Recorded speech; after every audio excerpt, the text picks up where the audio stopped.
mấy đại đâu anh đi đâu mà phải luôn cái đó đó thì đi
You can sit here now. After that, I will take you to the frame. The table is served for you.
विजय पटेल जी को भी मिला दीजिए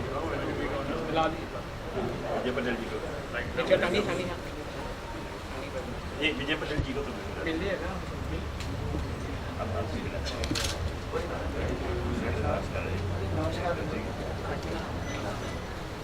अच्छा मैं वो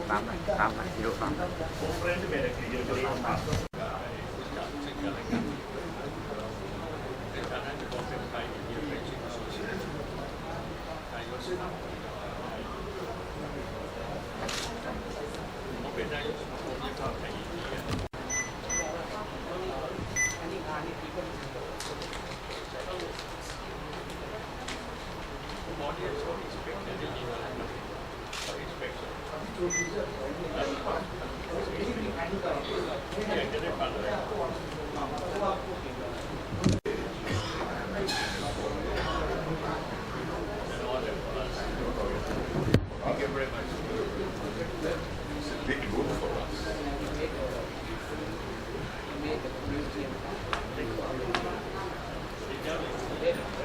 idea.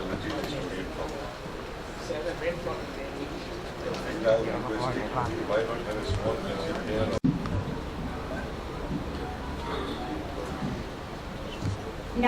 to all and Jai Hind.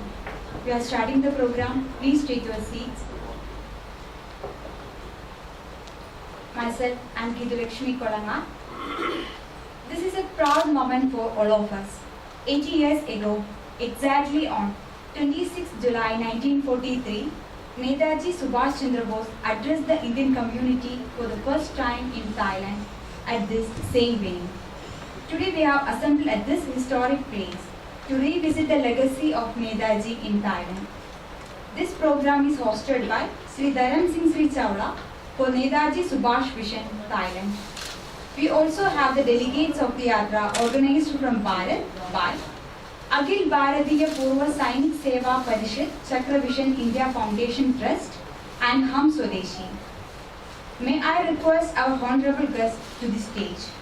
Please welcome His Excellency Pon Taprang Sri, former Deputy Prime Minister of Thailand, Professor Kapil Kumar, Dr. Madhusudanan Pal, Pushpender Ji and Dharam Singh Chawla Ji to the stage.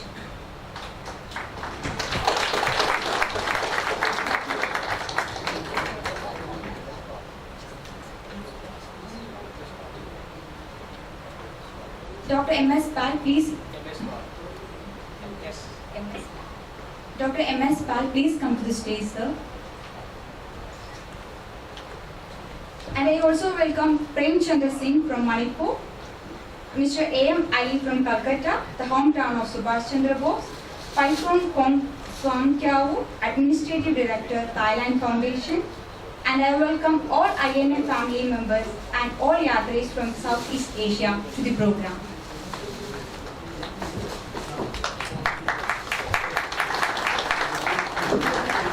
सभी को नमस्ते, जय हिंद। हम आज के कार्यक्रम का शुभारंभ कर रहे हैं। कृपया अपना स्थान ग्रहण करें। मैं हूं शशि सहगल। यह हम सभी के लिए गर्व का क्षण है।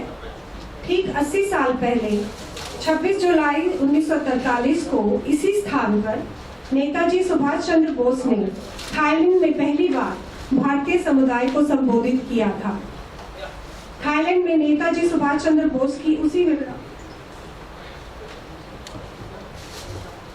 मैं अनुरोध करूंगी श्री सुदर्शन सिंह पाल जी से कि वह मंच पे आए और अपना स्थान ग्रहण करें। Shri Sudarshan Singh Pal ji.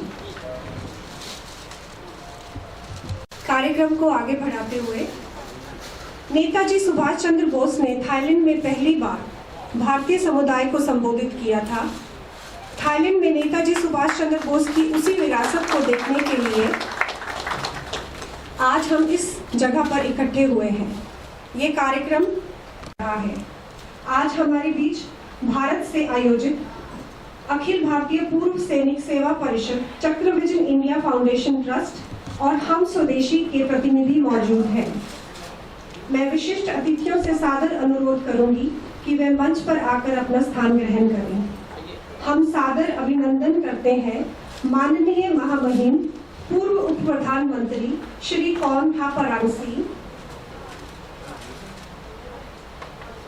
Professor Kapil Kumar, doctor Madhusudan Pal, Pushpendra ji, Shri Chawla ji, Shri A.M. Ali from Calcutta, Shri पाइथन सांकाओ जी का जो प्रशासनिक निदेशक है और सभी INA परिवारों का और सभी साउथ ईस्ट एशिया के यात्रियों का स्वागत करते हैं।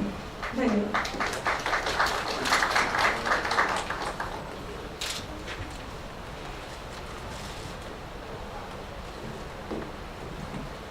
We start the program with the national anthem of Thailand and Bharat. Hence, I request all to stand up in attention for the anthem.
Bharat भाग्य विधाता पंजाब सिंध गुजरात मराठा द्राविड़ उत्कल बंगा विंध्य हिमाचल यमुना गंगा उज्जल जलधि तरंगा तब शुभ नामे जागे तब आशीष मागे गाये सब जय गाथा जनगण मंगलदायक जय हे भारत भाग्य विधाता जय हे जय हे जय हे जय जय जय हे।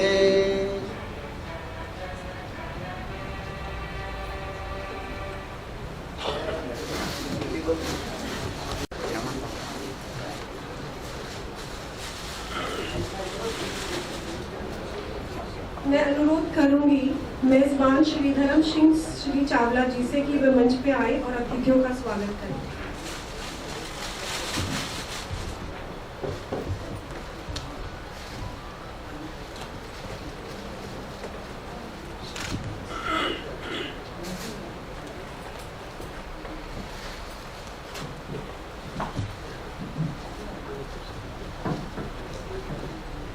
Jai Hind.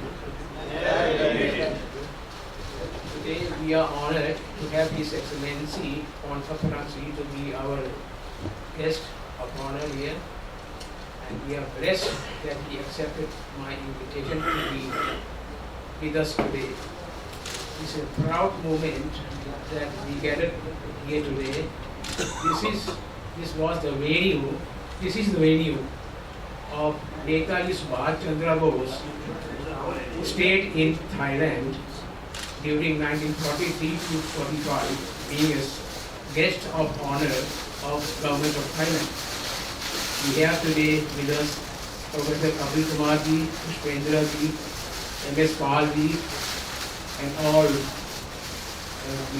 guests from Japanese from India, Southeast Asia, and INA families are with us today. We are honored that our INA family worked together with Netaji Subhash Chandra Bose and made this success that we have a free India today. Because of him, we are here today, and we are lucky to be celebrating on this venue.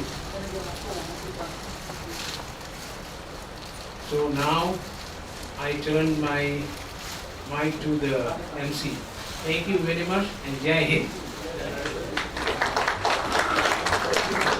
Announce the names of the person who took the shower.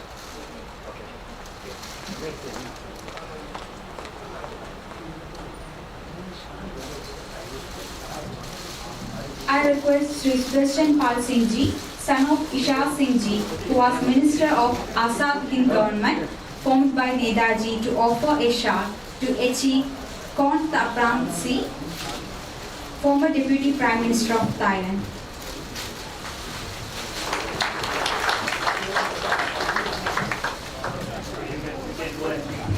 अब मैं श्री ईश्वर सिंह जी, जो नेताजी द्वारा संगठित आजाद हिंद फौज में मंत्री थे, के सपुत्र श्री सुदर्शन सिंह पाल जी से अनुरोध करूंगी कि वे महामहिम कोनथा परांगसी, पूर्व उप प्रधानमंत्री थाईलैंड को शॉल भेंट करें।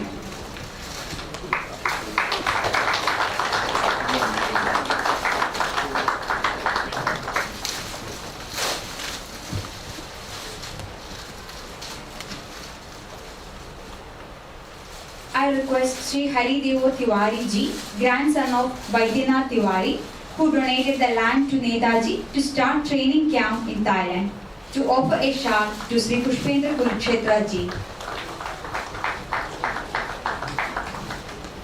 अब मैं श्री हरिदेव तिवारी, सपुत्र बद्रीनाथ तिवारी जी, जिन्होंने नेताजी को परीक्षण शिविर की स्थापना हेतु भूमि प्रदान की थी, से अनुरोध करूंगी कि वे मंच पे आए और श्री पुष्पेंद्र जी कुलश्रेष्ठा जी को शॉल भेंट करें।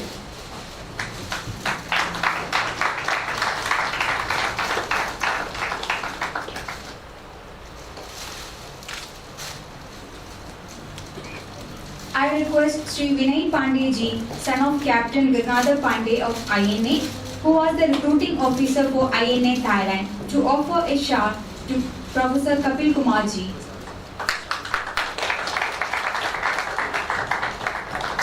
मैं अनुरोध करूंगी श्री विनय पांडे जी से, जो सपुत्र हैं कैप्टन गंगाधर पांडे जी, जो आईएनए में भर्ती अधिकारी थे, वो मंच पे आए और एक शॉल प्रस्तुत करें प्रोफेसर कपिल कुमार जी को। धन्यवाद।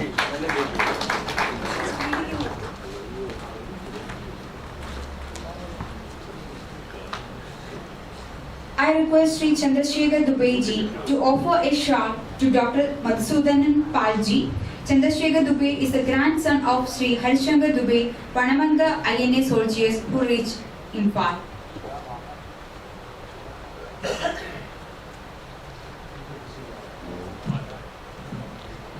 मैं अनुरोध करूंगी श्री चंद्रशेखर दुबे जी से, जो पौत्र हैं श्री शंकर दुबे जी के, जो आजाद हिंद फौज के उन चंद सैनिकों में से थे जो इम्फाल पहुंचे। वो मंच पे आए और डॉक्टर मधुसूदन जी को शॉल प्रस्तुत करें। धन्यवाद।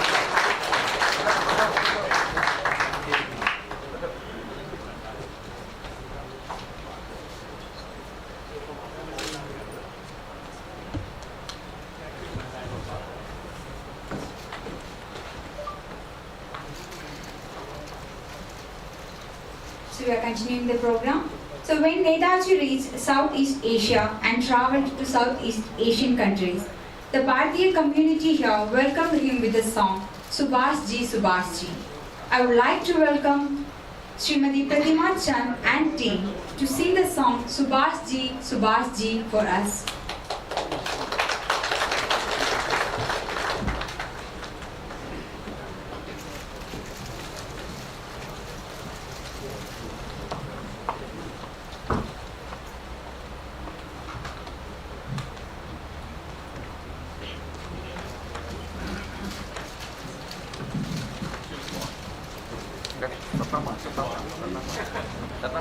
सिंगापुर में गए थे और उनके स्वागत में ये गीत गाई गई थी। एक बार आप लोग जोरदार तालियों से स्वागत करें। हम लोग गीत प्रस्तुत करते थे। जय हिंद।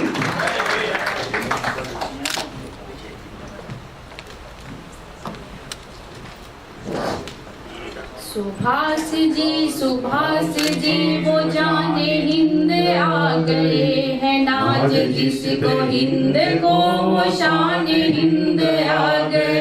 सुभाष जी वो जाने हिंद आ गए हैं, नाज जिस पे हिंद को वो शान हिंद आ गए। सुभाष जी सुभाष जाने हिंद है, सुभाष माने हिंद है, सुभाष आने हिंद है, सुभाष शाने हिंद है। सुभाष जी वो जाने हिंद आ गए है, नाज जिस पे हिंद को वो शान हिंद आ गए। सुभाष जी गली गली गली गली ये अंदली वजह चली, गली गली गली गली या महल के वारिदी। सुभाष जी वो जाने हिंद आ गए है, नाज जिस पे हिंद को वो शान हिंद आ गए। सुभाष जी तूफान हिंद लाएंगे, वो शान हिंद लाएंगे। फिरंगियों की कौम पे वो कहर बन के छाएंगे। सुभाष जी वो जाने हिंद आ गए है, नाज जिस पे हिंद को वो शान हिंद आ गए। सुभाष जी खुशी का दौर आ गया, निषाद बन के छा गया। एशिया का आफताब एशिया में आ गया। सुभाष जी वो जाने हिंद आ गए है, नाज जिस पे हिंद को वो शान हिंद आ गए। सुभाष जी वो जाने हिंद आ गए, है नाज जिस पे हिंद को वो शान हिंद आ गए। Subhash ji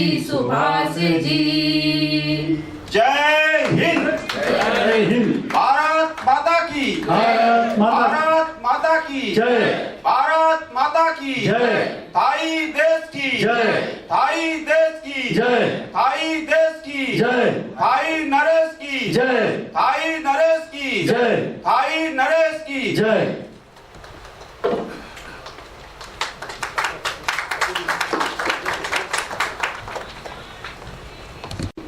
It's great honor to have His Excellency Kontabran C in this program.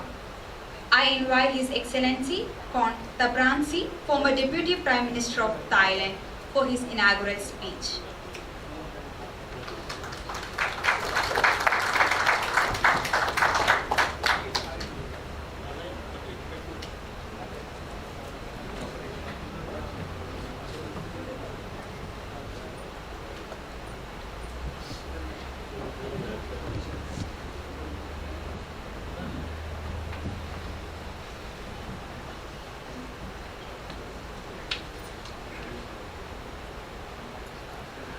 Excellencies, distinguished guests, ladies and gentlemen, my dear friends, today it is a great honor for me to be a part of this historical anniversary. History has already recorded that it was in this Rattanakosin Hotel in July of 1943 when His Excellency Subhash Chandra Bose came to Bangkok and stayed in this very hotel as a guest of the Royal Thai government. It was the Prime Minister of Thailand at that time, Field Marshal Plat Pibut Songkram, who invited Excellency Subhash Chandra Bose to come to Thailand. On that visit, Excellency Subhash Chandra Bose also had an opportunity to address the Indian community in Thailand right in this very room where you are sitting right now. My dear friends, as the President of Thai Indian Friendship Association and as the former Deputy Prime Minister of Thailand, I just wish to inform our respectable friends from India and Thailand that we have so much in common. Our Thai language was originated from Sanskrit, as we all know. Our religious philosophy was originated from India. In the worship room in my home, next to Lord Buddha, I pray to Lord Shiva, Uma, Ganesh, Vishnu, Saraswati, Narayan, Narasingh, and many more in my very home, in my worship room of my home. My dear friends, the Royal King of Thailand of Chakri dynasty is also known around the world as Rama. We are now under the reign of Rama X. The official office building of the Prime Minister of Thailand is called Narasingh. The official residence of Thailand Prime Minister is called Pisanulok.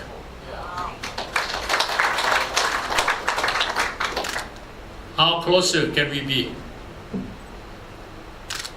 I have named only a few of the cultural correlations that India and Thailand have shared since the inauguration of the Kingdom of Thailand over 700 years ago,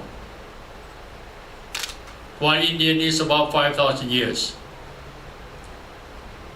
Let me bring you closer to where we are today in modern time happenings. I was the Deputy Prime Minister of Thailand who signed the first ever free trade agreement between Thailand and India. I signed that historical agreement with late Excellency Arun Jaitley in New Delhi 18 years ago. It is also my personal honor and pride to say to all of you that I am the only cabinet member of the Royal Thai government who, at my own initiative, has gone and worshipped Tirupati not once but twice.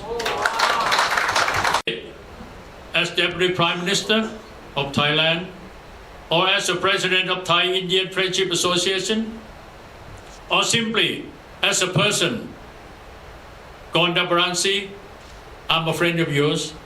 I can still assure you of my sincere support for the friendship between the people of our two countries, and to ensure peace and prosperity for all of us now and forever. Sawadee krap. Thank you very much. अब मैं श्री भगवत M Kumar से अनुरोध करूंगी कि वे मंच पे आएं और आईएनए ट्रस्ट का अपना संदेश हमें दें। श्री भगवत M Kumar ji.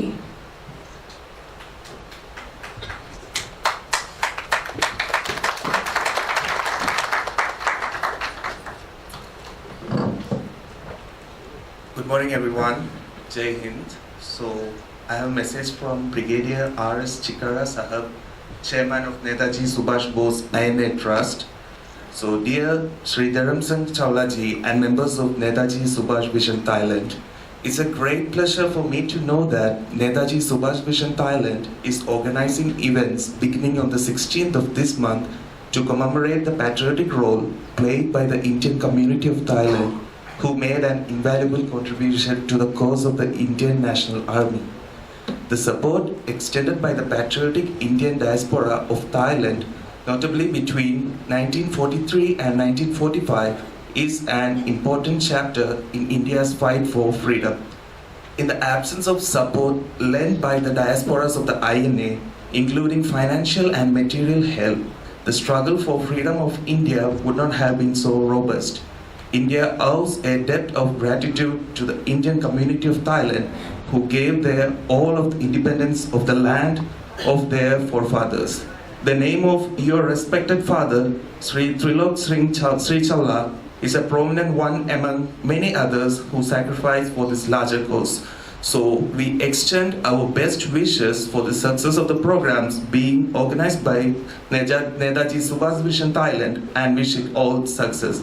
With fond regards, Brigadier R.S. Chikara Sahab. So it was a great pleasure for me to convey this message to everyone. Jai Hind. Thank you.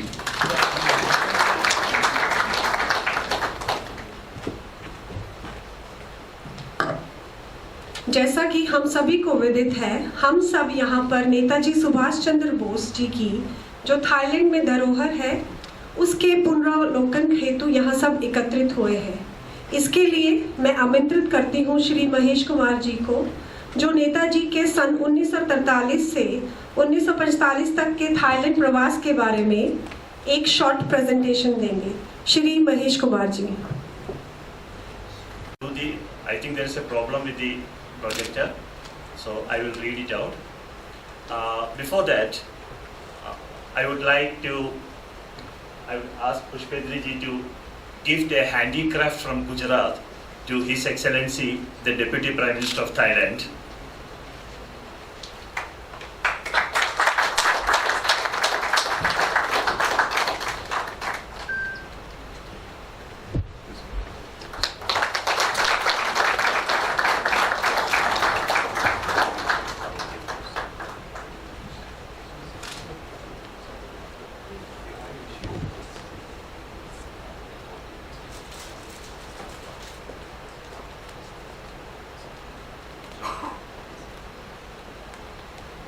Professor Kapil Kumar's book, which contains vital information about INA and how Thai people helped the freedom movement of India. That book, I request Professor Kapil Kumar sir to launch the book in Thailand by giving the copy first to His Excellency.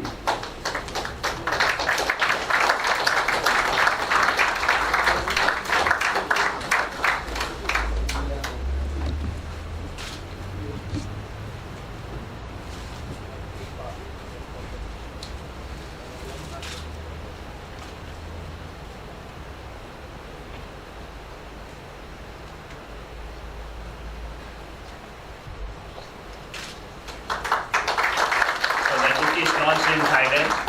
You can have, you can order for the book later.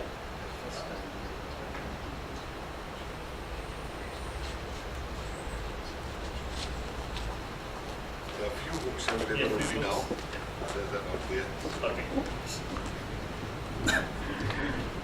So my duty is to give a short presentation about Indian independence movement in Thailand.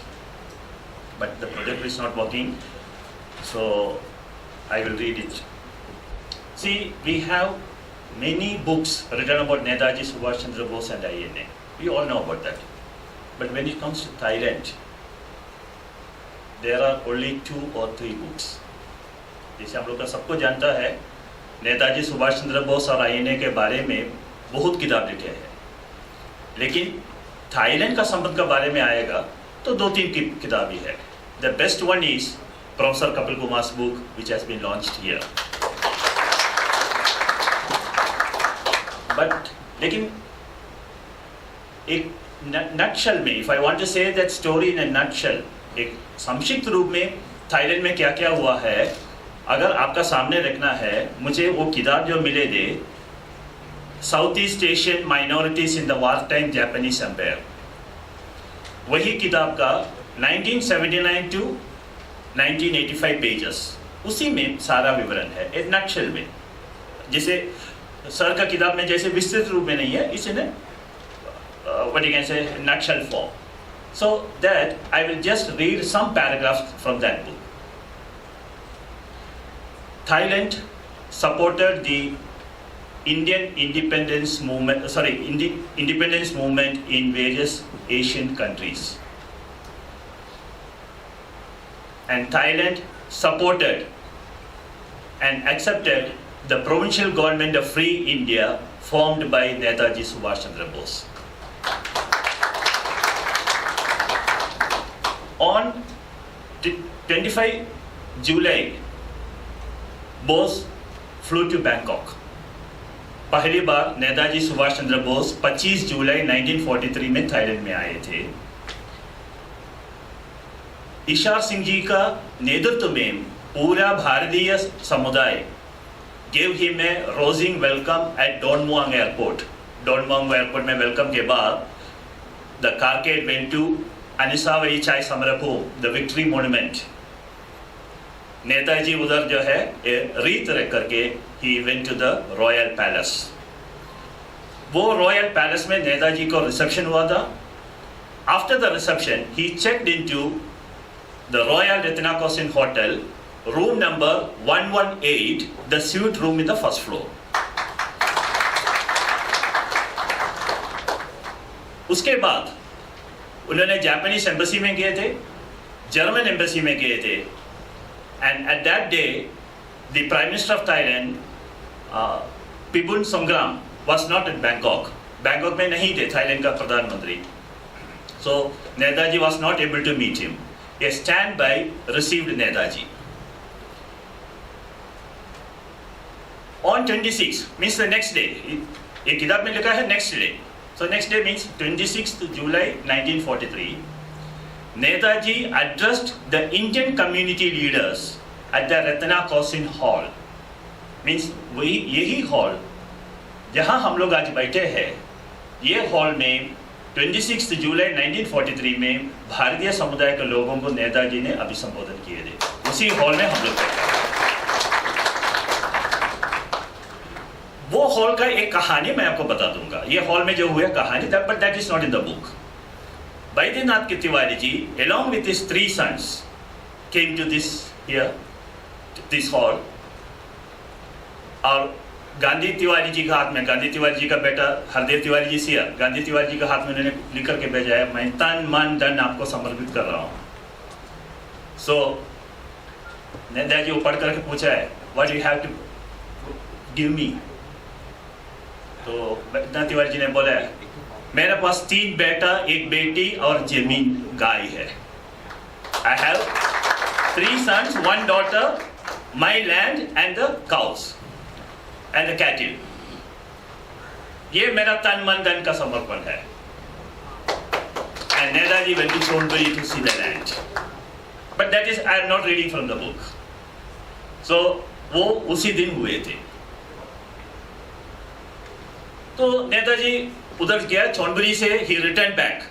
On 27th, he addressed a gathering of Indian people, Indian diaspora, at Chulalongkorn University Hall. So that is a big gathering. A speech lasted for 4 hours. For 4 hours, Netaji एक बूंद पानी भी नहीं पिए थे. He talks for 4 hours. उसके बाद का थाईलैंड का कहानी अलग बन गया है. सभी लोग अपना जेवर, क्या बोलता है, money, everything were donated to Netaji. So next day he had to go back on 28th. He went to Burma. So that was his first trip.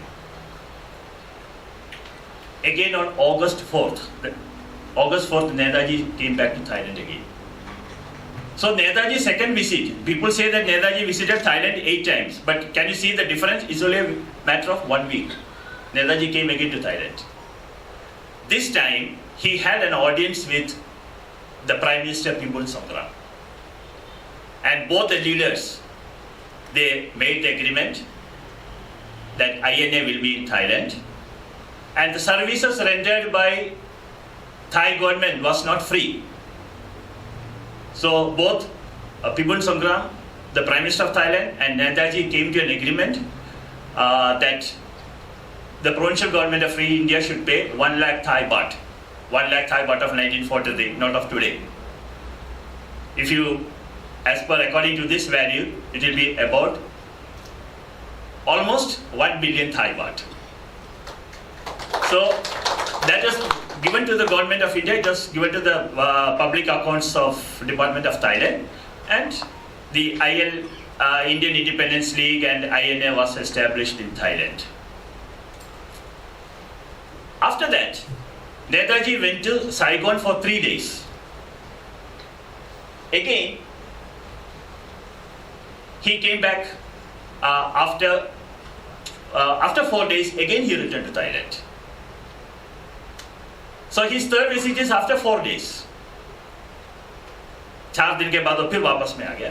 And he stayed at the Royal Rattanakosin Hotel. It is clearly mentioned, Royal Rattanakosin Hotel, for a long period of time. It is mentioned in that book. ये hotel में रह करके, the same suite 118. He stayed in the Royal Rattanakosin Hotel and was mainly engaged in fund collection because he don't want to depend upon the Japanese. So he wanted to do fund collection, and he behaved as a prime minister. It was like a government. So at that time there were money lenders. Thai में हम क्या बोलते हैं, gun phone करने वाला जो लोग है, money lenders. He told to take strict action against them, and he fined them. So it was like a proper government functioning here. और उसी समय में जो नेताजी जो थर्ड विजिट का समय में, जो लंबा समय में लगभग 2 महीना थाईलैंड में रहे थे, at that time at many places fundraising were organized. Netaji also formed the Indian Independence League Committee in Thailand with Sardar Ishar Singh Ji as the chairman and Pandit Raghunath Shastri or Pandit Raghunath Sharma Ji, the first Pandit of Dev Mandir, as the secretary of Indian Independence League in Thailand. And there were 26 committees in Bangkok, 26 provinces, 26 territorial committees were formed in Bangkok, in Thailand.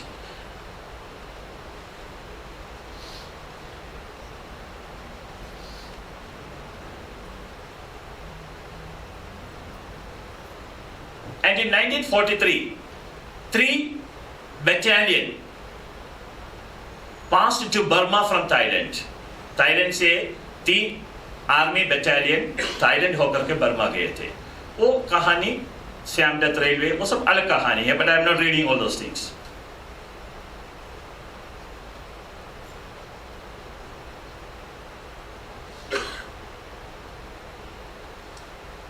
और नेताजी का जो visit आखिरी जो visit है 6th and 7th visit, that is during the war. War का समय में नेताजी फिर थाईलैंड में 5th and 6th विजिट हुए थे। 7th visit after the failure of the Imphal campaign. वो इम्फाल कैंपेन के बाद जो है विपुल संग्राम जो प्रधानमंत्री जो है पूरा अपना इंडियन इंडिपेंडेंस लीग और आईएनए को सेफ पैसेज दिए थे। So they all reached Thailand from Burma, they all stayed here and all the soldiers, wounded soldiers were treated at the Chulalongkorn hospital. So this happened during this 6th visit. By that time there were some changes in Thailand. The People Sangran government, what you can say, went out, and the next government came. The war ended. Japanese had a defeat. So there were like, what you can say, pressures from the British and the American forces on Thailand to send Netaji away from Thailand. Netaji चाहते थे, I am going to the next page of this, Netaji चाहते थे वो Thailand में रह करके वार का reorient करें, वो वार को आगे बढ़ाने के लिए वो थाईलैंड में रह करके करने के लिए नेताजी चाहते थे।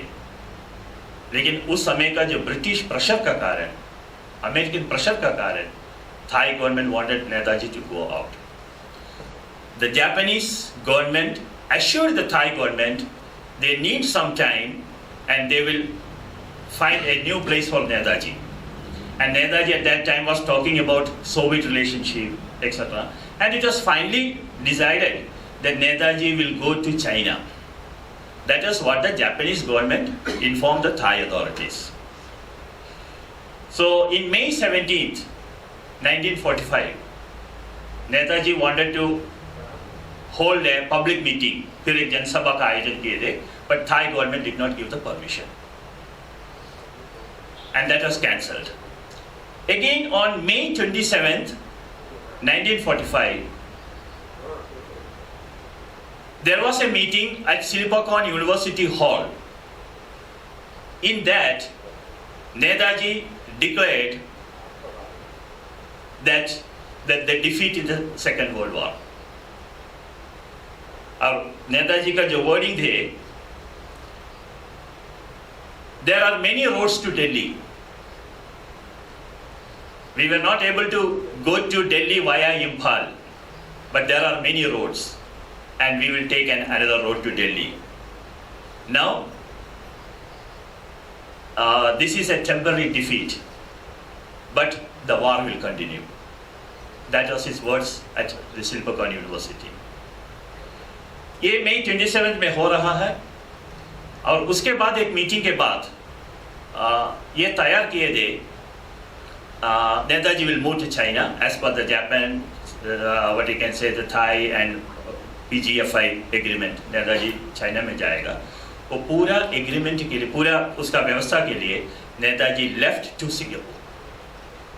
अभी हम लोग इतिहास में पढ़ा है नेताजी थाईलैंड से एक दिन के लिए सिंगापुर में आए थे, लेकिन इस किताब का आधार पर वो इम्फाल कैंपेन के बाद नेताजी इधर थे।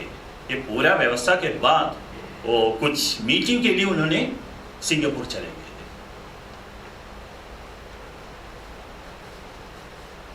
और थाईलैंड क्या थे, what was Thailand for Indian Independence league and INA at that time?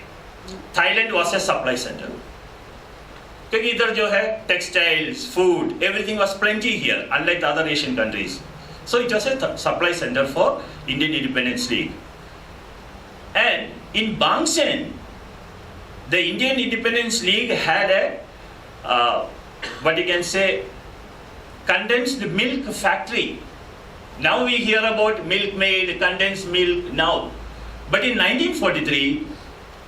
Netaji had a condensed milk factory at Bangsen, and condensed milk was supplied to the war areas in Burma and Malaysia. After this Khausan Road, 2-3 kilometers away from this Khausan Road, there was a boot manufacturing factory for Netaji, which made boots for the soldiers. वो जितना soldiers का जो जूता है, boots है, that was made somewhere near to Khaosan and was supplied to the war front. So supply center, then the training camp was at Chonburi, then there was a condensed milk factory as well as a shoe manufacturing factory for Indian Independence and Indian Independence League and INA Thailand. And now let me read. So that's about the book. Now I read an article from The Wire. What happened to Netaji during the last days? Netaji on 16th August called Devna Das and informed to carry all the gold from the outskirts of Bangkok to the Indian Independence League headquarters. Means the gold, the treasures which Netaji had, the gold and silver donated by people, it was kept under INA military and police guard at Chonburi. That was brought to the Indian Independence League headquarters in Bangkok, means the first floor of this hotel. हम लोग जो trust जो बोलते हैं नेताजी का, on August 16, that was at here in the first floor. So, and after that,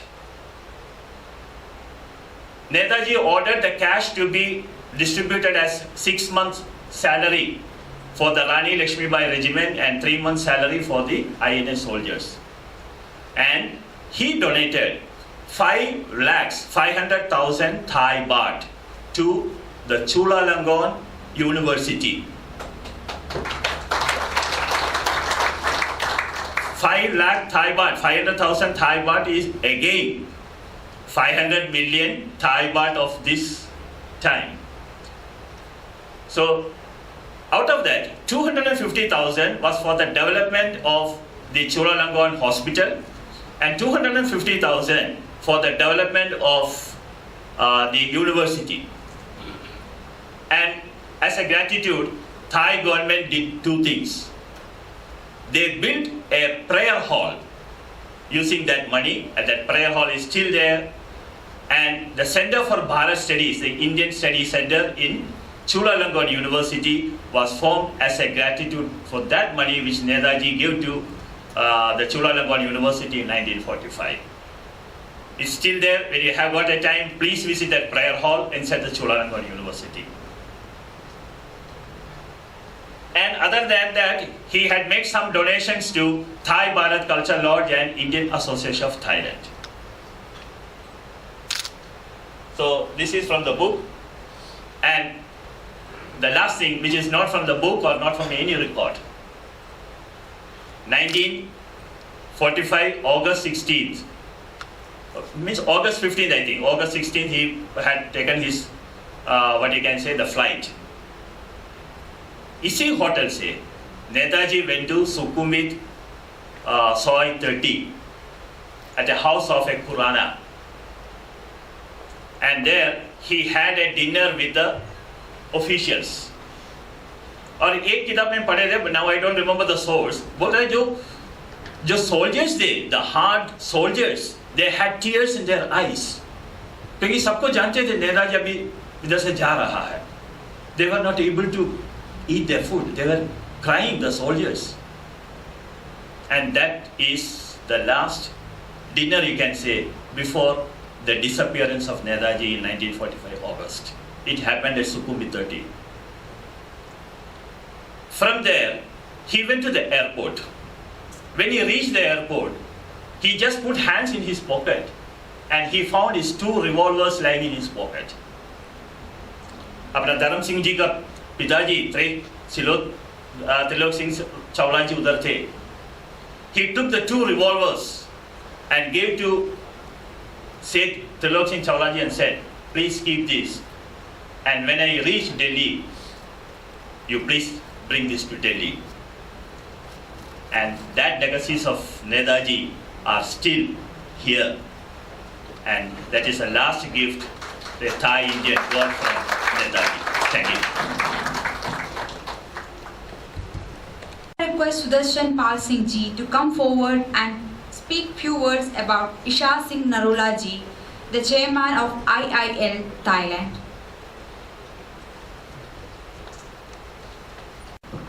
I've been asked to say a few words of what I know about Indian Independence League and my father, Sardar Isha Singh Narula.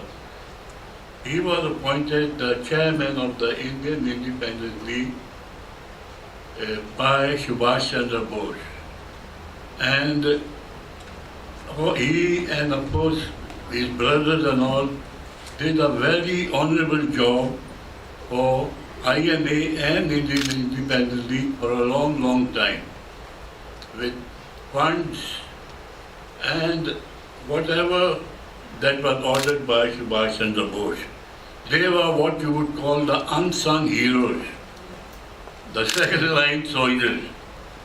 And till the end, they were very, very faithful and dedicated, devoted to the movement of independence. This was inborn in them, and even now in our family we have many mementos that Subhash Chandra Bose used whenever he used to visit our house. That is my elder's house, for a meal or for a snack, tea, whatever. The cutlery that he used to have, the dining table that he used to sit on is still with us in our house. And you are welcome anytime if you want to have a look. With this I end my words, because if there's anything else I can personally meet and let you know individually. Thank you.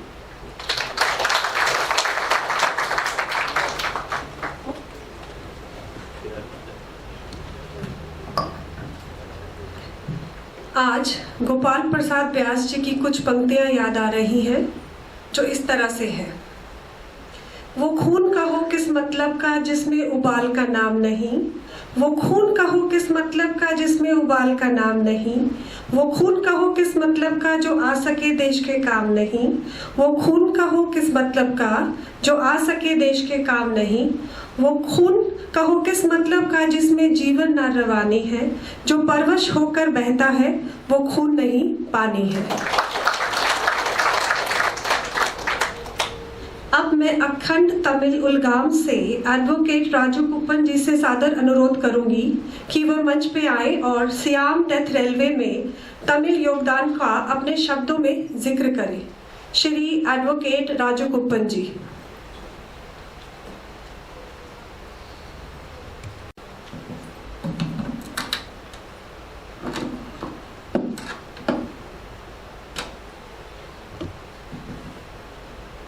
நமச்சிவாய வாழ்க, நாதன் தாழ் வாழ்க, இமைப்பொழுதும் என் நெஞ்சில் நீங்காதான் வாழ்க. ஈசன் அடி போற்றி, எந்த அடி போற்றி, தேசன் அடி போற்றி, சிவன் சேவடி போற்றி, சிவன் சேவடி போற்றி, சிவன் சேவடி.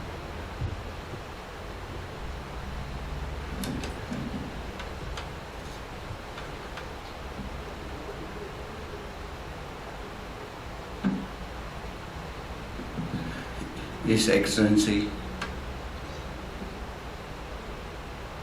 former Prime Minister of Thailand,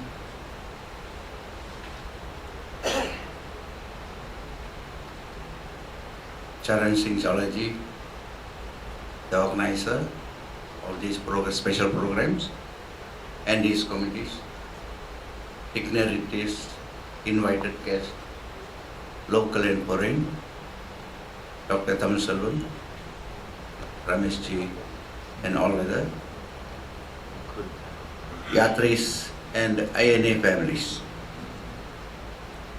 I am from Malaysia, descendants of the Bhartis of early 20th century, involved in the interesting story of Netaji footsteps. My father was one of the worker in the Siam Death Railway. Siam Death Railway is an interesting story that is missing in the history of Netaji. Despite the fact that Netaji is celebrated widely in Bharat, but the missing link in Indonesia and Malaysia have to be highlighted. Even though Singapore was part of Malaya those days, Singapore is frequently mentioned as the place where the provincial government of Netaji declared and his cabinet installed. It's a great deed. But the travel from Germany to Sumatra and to Singapore are well worded but not highlighted. The role of Indonesia. After the independence of Malaysia in 1957, thereafter Singapore's independence in 1963, the total Malaysians' contributions in INA, Jan Sirani Regiment, Balasena, Siam Death Railway, and the donors, the 5 aspects that has to be borne in mind in Netaji's role play must be well documented. And the main aim of our generation is to appreciate the dynamics and the spirit of Netaji to take forward into our next generation. He has given us the special spirit. Still we see the Malaysian Indians, in particular the Tamil community, carrying that Chandra Bose name. Even my own son-in-law, Naveen, has his name Naveen Chandra Bose. That means his father would have admired that role play. So the Malaysian Tamils in particular, carrying on the heritage. I was formerly a teacher, now an advocate, engaged in education field as well as the legal field. I go around Malaysia. I see a lot of children carrying that name, Bose, Chandra Bose, Subhash Chandra Bose. So the 3 words carry our life to a further step with courage and strength. Then we realize we are not doing enough justice for the sacrifice of those people, INA families, Jan Sirani Regiment's families, Siam Death Rail workers' families, Balasena, and still many are undocumented. And we have our brother Chandrasekhar is actively involved in documenting and working on the Siam Death Railway episode. So we take this opportunity and we really see the Thai government giving well respect and place for our Netaji, and the Indian community attached to Netaji's lifestyle is so strong here. It is good to see, and I really deeply touched with the contribution of the Thai government, Thai royalties, and the Indian communities in one mode and one spirit. So it is where we, the next generation, have to learn the spirit of Netaji, the INA, and take forward, not only in the warfare that has passed on and governments are doing in a well organized way. We in the ASEAN countries, Southeast Asia, are in a better mode and structure to develop our communities, Indian communities, working with the locals along the line of nationalists in every country to take forward our Netaji spirit. So we in Malaysia waving at him. Taking up the spirit of Netaji, we encourage our children to have the name Bose or Chandra Bose or Subhash Chandra Bose attached. And secondly, we have initiated a way asking good writer in Tamil language, as the Malaysians, Indians are majority Tamil, and we have 500 over Tamil schools, the primary with the medium of instruction Tamil. So we are writing a book on how the struggle of Netaji and the spirit and the dynamics can be transferred to generation.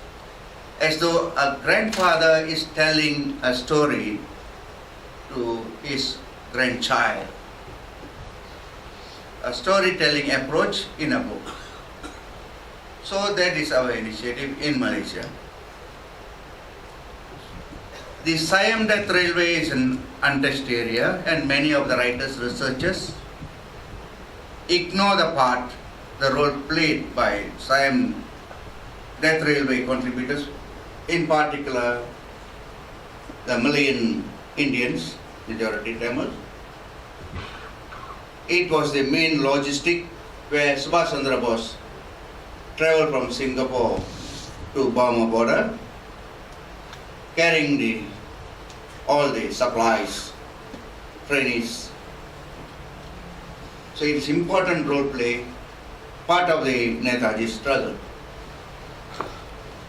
As it is the Malaysians, we see the Thai, INA families, majority of soldiers family, majority. But in Malaysia and Malaya, Singapore, the story is quite different. Where the war prisoners were held in Singapore, the patriotic war prisoners, they came forward to be the part of Netaji struggle. But the other part is the civilian. Our great-grandparents, uncles, they came here to survive in the plantations as workers. They gave their life. They volunteered without training. So they turned into untrained soldiers for INA. Thousands dead and gone. Jhansi Rani, a special category of women who came here with their husbands, fathers, just to work in the town, estates as coolies. They are supposed to be helping the husband and their family, but they gave their life to be the Jhansi Rani regiment to carry the killing guns. That's the greatest contribution from Southeast Asian Indians, especially the women for the Netaji cause. That two aspects must be appreciated and taken forward, the spirit and dynamics to our generation. Gentlemen, thank you very much for giving me this opportunity.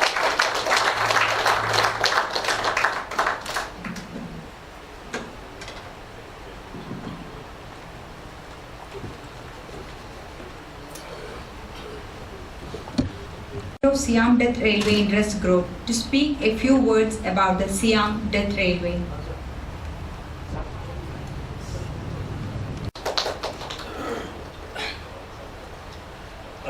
Good morning, everybody. I've been asked to restrict this talk to only 5 minutes, so I'll make it as brief as I can. As my friend Racha Convention has already stated just now, he has already told part of the story, so I only have to complete what he has left out. Okay, what I wanted to tell you was basically the connection between the death railway and the INA, which is often not recognized, or probably many people are very ignorant. I came to Thailand in 2014 to find out what little I could find out from here, because that death railway actually though the workers on the death railway were basically from Malaya and of course the other parts of Southeast Asia, that construction took place in Thailand. And we knew so little about it, because if you go and search the public domain on the death railway, almost everything that you know about the death railway comes from the perspective. It comes from the perspective of the Allied prisoners of war. All right. So prior to 2013, we knew practically nothing, and from the information that I collected, I tried to tie the two together. In 2013, it was the 75th anniversary of the completion of the railway and also the coming of Netaji to Singapore and Thailand. So I approached some organizations in Malaysia to have a joint program to celebrate the 75th anniversary of this event. But there was no cooperation from the other side, because they think that the soldiers of INA went there voluntarily, whereas the workers of the death railway were actually forced to go there, and you cannot have a joint program. So we had to do the program separately. All right. Now, what is the connection between the death railway and the INA? What I need to emphasize is today is a very significant day, 16th of October. That is the day when the death railway was completed, 16th October 1943. And exactly on that day, we took a group to the border between Thailand and Burma to observe this particular day. And what we found was there is nothing in Thailand basically to indicate the huge role played by Asian workers in building the death railway. As I said, even the Tourist Authority of Thailand promotes the death railway as a project that was built by the Allied forces. And if you have even the museums that you find in Kanchanaburi actually celebrate the role played by the Allied forces in building the death railway. In fact, they even named these museums as the Jet Museum. I don't know how many of you are aware. I understand there's a delegation going to Kanchanaburi tomorrow. Probably you'll see this Jet Railway, JEATH. What does it stand for? J for Japan, E for England, A for Australia, T for Thailand, and H for Holland. So, where are the Indians? Where are the Indo-Chinese? Where are the Indonesians who have built this railway? And of course, the Burmese. Statistics show that 40% of the workers were Burmese, 42% were from Malaya, and of course the miscellaneous from various other groups. And the sad part is, even those who came from Malaya, though the bulk of them were Indians, they are not categorized as Indians. You see, because these statistics were observed, these statistics were obtained from Japanese records, and the Japanese classified them according to the countries they brought them from. And since these Indians, they did not source them from India, but from the plantations in Malaya, so in Japanese records, they were listed as people from Malay. And when it was translated to English, it was Malays. So you find that 42% of the workers on the railway were actually Malays, and you don't see any mention of Indians at all. So it is not surprising that when I was here about 7 or 8 years ago, almost every Indian I spoke to was not aware or even firmly denied that any Indians were involved in the building of the death railway. They said, no, we were involved in the INA, not on the death railway. So that means I realized that there is a very real need to have a proper forum like this to articulate the role played by the death railway in transporting the INA troops to Burma. As you all know, the headquarters was initially in Singapore, so many people from Malaya were taken to Singapore for their initial training. And at that time, there was no death railway yet, so that the Japanese actually built a railway connecting the railway network of Thailand with the railway network of Burma, and that is what facilitated the transport of the INA to the Burma front.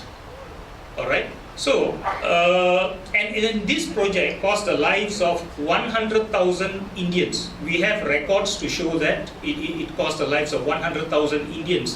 This is not including the Burmese, not including other nationalities. And of these 100,000 victims, 3/4 of them were repatriated to India, because they were just migrant workers from India, so they had been repatriated to India. And after the war, they have been forgotten by all the governments, not just the Indian government, the Burmese government, the Indonesian government, of course the Malaysian government as well. Everybody has forgotten about them.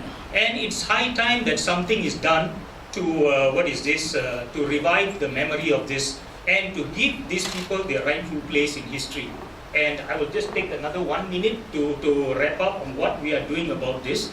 We have been trying to establish a monument for these people in Thailand, and it wouldn't be too difficult to do it, because we know the route of the railway, and we know at which kilometer there were epidemics where there must have been mass graves where those people who died from these epidemics were thrown into.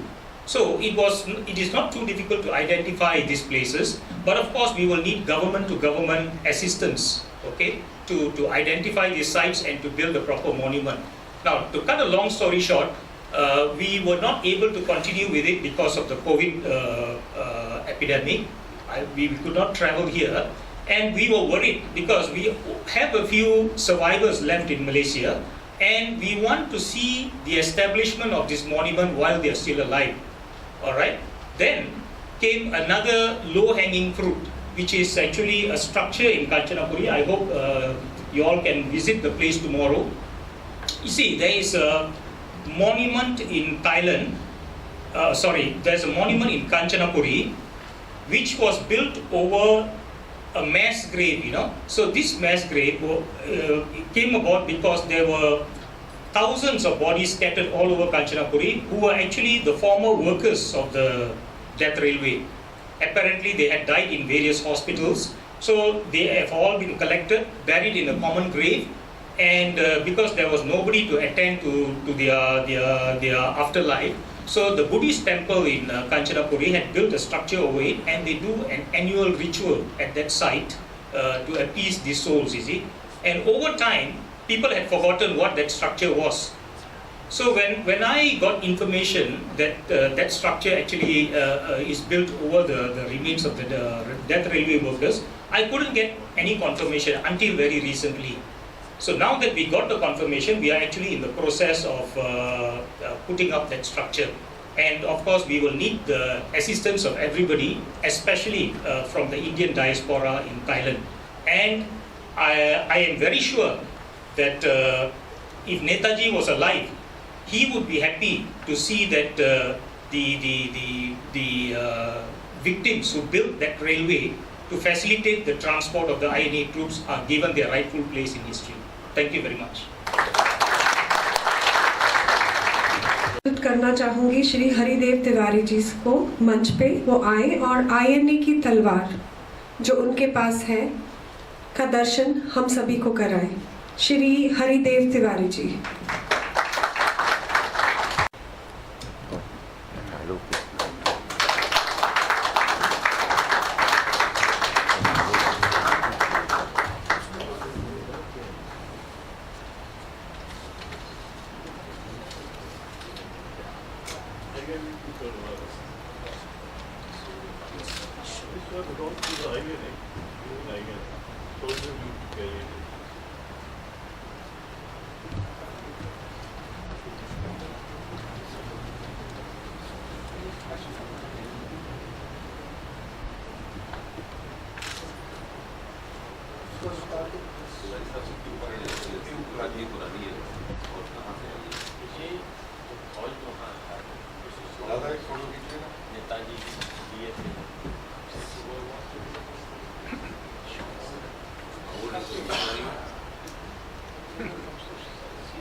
Acho que paleça é feita aqui.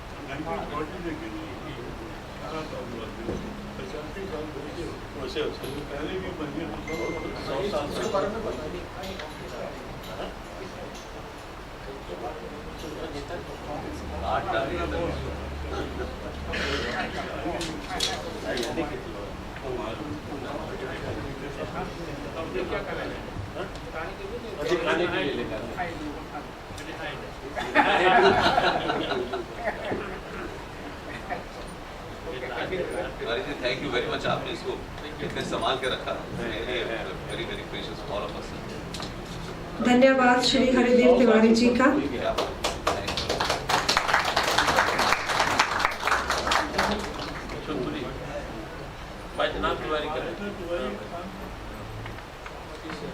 Bharat सरकार द्वारा नेताजी की गुमशुदगी की जांच के लिए संगठित justice Mukherjee आयोग के साक्षी डॉक्टर मधुसूदन जी को मैं मंच पर आमंत्रित करना चाहूंगी कि वो हम सब से इस अनुभव के कुछ शब्द साझा करें। Doctor Madhusudan ji.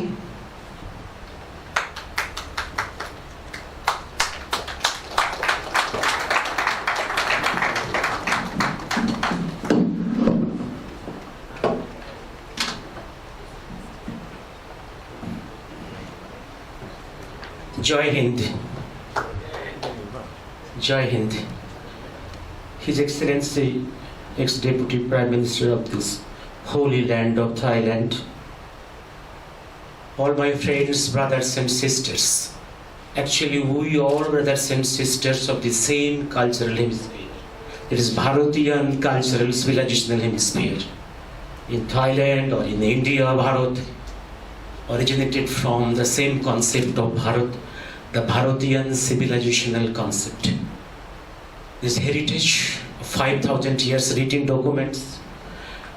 Today is my task given to me, Netaji, the components composed of. What is really Netaji? What is the bedrock of Netaji? The world knows Netaji, and we Indians has been taught he is only a military general. Or someone tried to teach us he's a statesman. Is it? Or something more deeper? More deeper. What is the real bedrock on which the statue is standing? In the world famous volume, The Springing Tiger, by that British spy, Singapore and Tokyo, Hugh Doyle, he described Netaji. If any general fitted the war front, it is the stature of Netaji Subhash Chandra Bose. It is Netaji Subhash Chandra Bose, but it is the real picture of Netaji. Netaji Subhash Chandra is basically, fundamentally a spiritualist, a mystic man. In Indian cultural heritage, in our old texts of religion and spirituality, the old text, in our spiritual texts, religious text, there is metallurgy. Metallurgy is part in our spiritual text.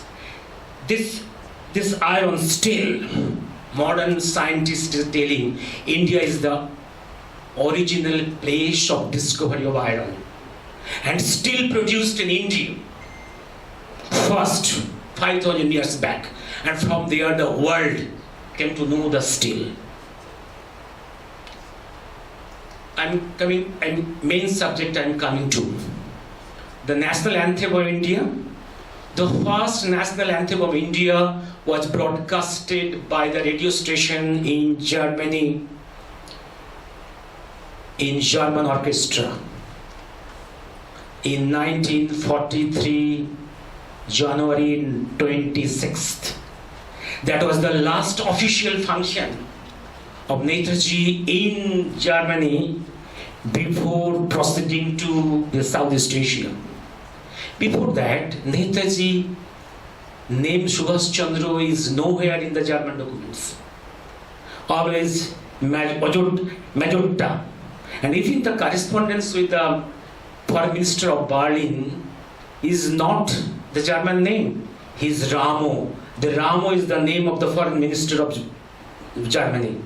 Here Magenta, and this is the correspondence. You will nowhere find in the correspondences the name of the Berlin foreign minister, or nowhere get the name of Subhash Chandra in the correspondences. That is Magenta. 26 January, from the Berlin radio station, in the German orchestra, this national anthem was sung, and the world came to know. And subsequently, when the UNO, our representative after transfer of power, partition of India, went there, in his pocket there was no national anthem. Suddenly they have to discover this cassette of this song in German orchestra that was sung in UNO for the first time. Let me come. And there is many, the man is mystic. Man is mystic. The spiritualist. Everywhere there is a mystery. We do not know Subhash Chandra. We do not know Netaji Subhash Chandra and the man after. Man is mystic. In our Indian spirituality, mysticism, Rahasyavat, Agyabad, because the world is of two. The universe, the world which we see in our eyes, sense in our organs, we can perceive that. Some principles and instruments are needed to review that, see that. But beyond that, the universe is invisible. That is the land of mysticism. The principles and equipments to perceive that is different. That is taught by our science of mysticism. That is Indian spirituality. In the text of spirituality, there is metallurgy, astrophysics, chemistry, physics, mathematics. Mathematics, Einstein said, India is the birthplace of mathematics. Without mathematics, we could not proceed. The zero is a discovery of Bharat.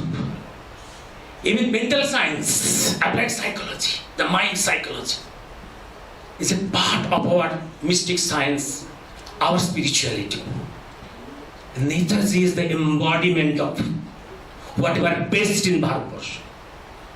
Netaji is the embodiment, what is the best in the cultural heritage of 5,000 years in Bharat. Netaji is a spiritualist. Think of Subhas as the Subi boy. He is meditating, but his parents and the persons of his family could not know where he is meditating. They could smell. In the boyhood days, when his presidency college, he has gone to the Himalayas. Nobody of his family knows. The man unknown. Netaji Subhash Chandra, he is the first man to get the right of worshipping goddess Durga in the presidency college. After fasting, he owned the right, his right of worshipping goddess Durga, the goddess of power, energy, inside the prison cell of Calcutta. In Mandalay jail, there was no right of the Indian prisoners to worship their gods and goddesses. He fasted and owned the right to worship goddess Durga. He is the worshipper of goddess Kali and Durga. And in one letter to his friend writing from the boat to the Europe in 1933, sometimes goddess Durga attracted me. Sometimes Kali attracted me. Because the universe is composed of power, energy. Sometimes he's telling, sometimes Lord Shiva attracts me. Sometimes he's telling Krishna attracts me. Because I know I want this diplomacy for reborn of this Bharat. Sometimes telling Shiva is the Shivaji attracts me. A man is of different planes. You can have a role of a father to a son, can be a son to your father, can be a soldier, can be a commander, can be a sergeant. A sergeant can have to play a role of a physician even. A man has to play many roles. Indian spirituality has given you the scope of playing your roles on different planes at different times. Netaji is a philosopher statesman. He's a spiritualist. He's a military general. Think of the day. On 21st October, Singapore is declaring his government, his cabinet. On the day before that night, in the midnight, he is meditating at the feet of his goddess Kali in Arkham, Singapore. Got his blessings. Came out on the next day, that famous day, 21st October 1943, declared his cabinet and declared his country free. Yes. And think of the day when he decided to retreat from the Burma's front. The day before midnight, he is meditating at the feet of Goddess Kali in Arkham, Rangoon. Got his blessings, decision, retreat from Rangoon to Bangkok. That famous journey on foot. The Japanese government has planned his roadway cars and even plane, requesting, come soon, back to Bangkok, then to Singapore. And he's insisting until unless his all Ranis are in a safe place. In all his brothers in the INA is in a safe place. He will not enter into plane or into car. He walks up to Bangkok along with the army and his Ranis. And think of his disappearance from Calcutta, which shocked the British Empire. The day before that night, his niece is sent to Goddess Kali in Dokhineshwar. The blessings came. Only after that, he started his journey, the disappearance from the South Calcutta on towards the West India, to Russia, then to Berlin. The blessings of Kali. This is the man. He is a worshipper of energy, power, which is controlling the whole universe. He is the son of that person. He is a mystic man, he is a spiritualist. That is the bedrock. That is the bedrock. He is the embodied man of the Indian spirituality, mysticism. Jai Hind. And the next chapter, and one thing, this chapter is last on 16th, 15th in Singapore, August 16th here in the FX, 17th in Saigon, then his last disappearance from the world scene. The next chapter, they will come. I have discussed in my JMCP arguments, the world will know what I have argued. The world will recognize what I have argued. And possibly I'm the first man to use the archival documents to demolish the Pencast story, which Professor Kumar will tell. The facts are corroborating what I'm enlightened upon by these deliverances already in National Archives. But sorry, our brothers historians in India are afraid of saying that documents. Yes, it is disappearance from this Singapore and this is this part, this Thailand, that supplied the brains of the INA. But the foot soldiers came mainly from Malaysia. The brains of the INA and IAL came from this Thailand, Bangkok, because this was all along a free country outside the British Empire. And this is the land of Lord Ramo. Our brothers are here of our cultural hemisphere. Of records of 5,000 years, our fellow historians in India are afraid to touch on this. But that is the fact, that's the reality. That will again come back, we'll rewrite our history to strengthen us, our whole cultural hemisphere, all over the Southeast Asia. Jai Hind.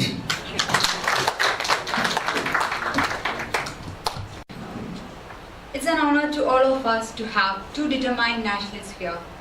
Professor Kapil Kumar, historian for museums at Red Fort, New Delhi, and Sri Pushpendra Kulsreshta ji, former Secretary General, Press Club of India, in this program.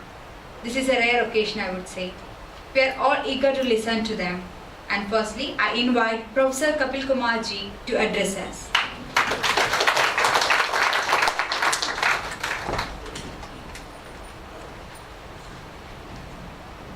Your Excellency, Sardar Sahibs, Pushpendra ji, Madhusudan ji, Tiwari ji, Selvam ji, Vijay ji, and my all dear Indian friends. First of all, I want to salute you all, your ancestors, and the government of Thailand for their great contribution in India's liberation struggle, which I am sorry to say that the Indian government has yet to recognize. I salute you, sir.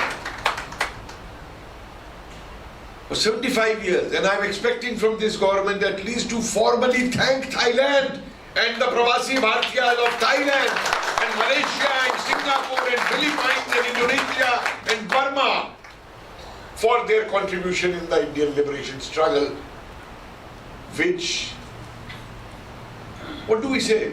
We couldn't expect, because till 1970, the INA people were not recognized as freedom fighters in India. And this was the irony of this country, that in the name of freedom, the country was deceived when only Dominion status was given in 1947. Sitting on the tables, whereas the people of INA and the Pravasi Bhartiyas were sacrificing their everything to free India, their lives, their wealth, everything. And they were sitting on Shimla and tables and negotiating a Dominion status for this country. And the most unfortunate thing which happened on 15th August in this India was, which country does that?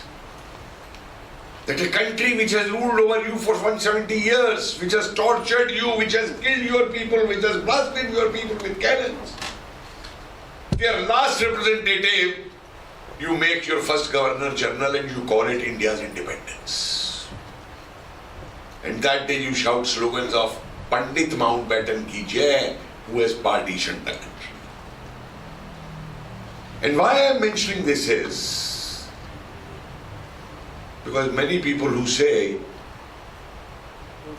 that Netaji died in the plane crash and had he been alive, he was not a kind of personality who would not have come back.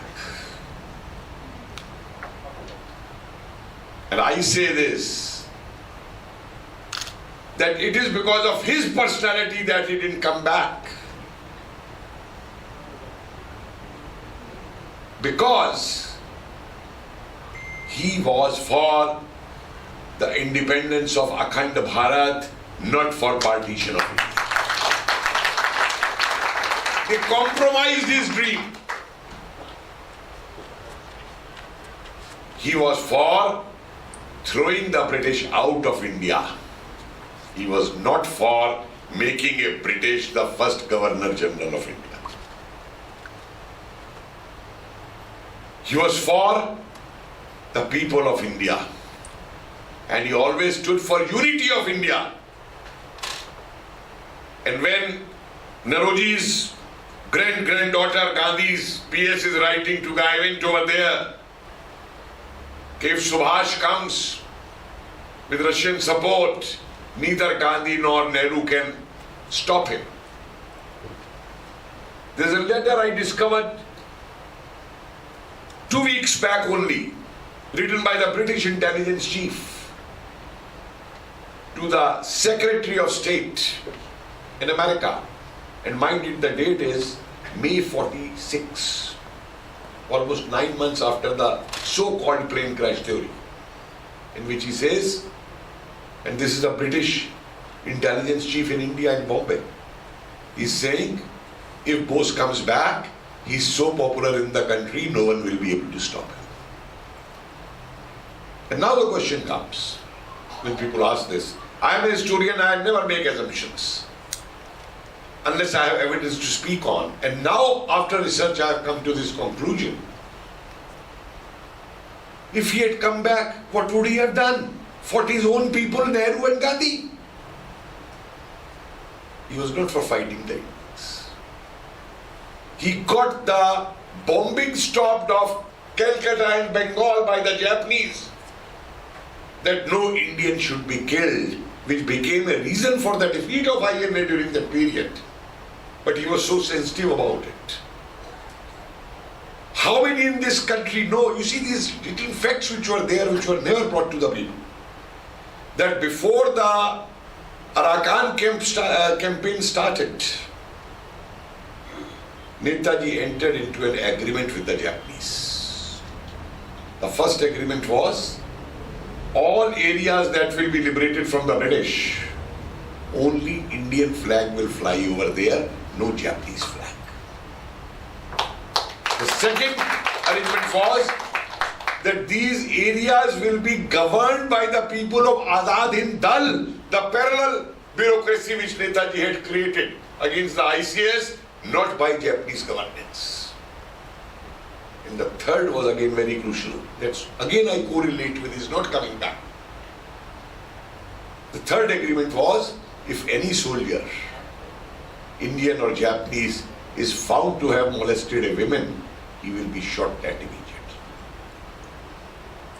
Why was Netaji bringing these clauses into agreements? Because he had seen what had happened in Korea, he had seen what had happened in China, and he was very, very concerned about our own Indian women and Indian people. There were people in Rani Jhansi regiment and all. He did that. And then he went to this kinds of agreement. And when his dreams are shattered, if Aurobindo can go towards spiritualism, being a revolutionary, if Satyanand Puriji can be sent here by Tagore, Prafulla Sen, the great revolutionary, then to come here and work for cultural aspects,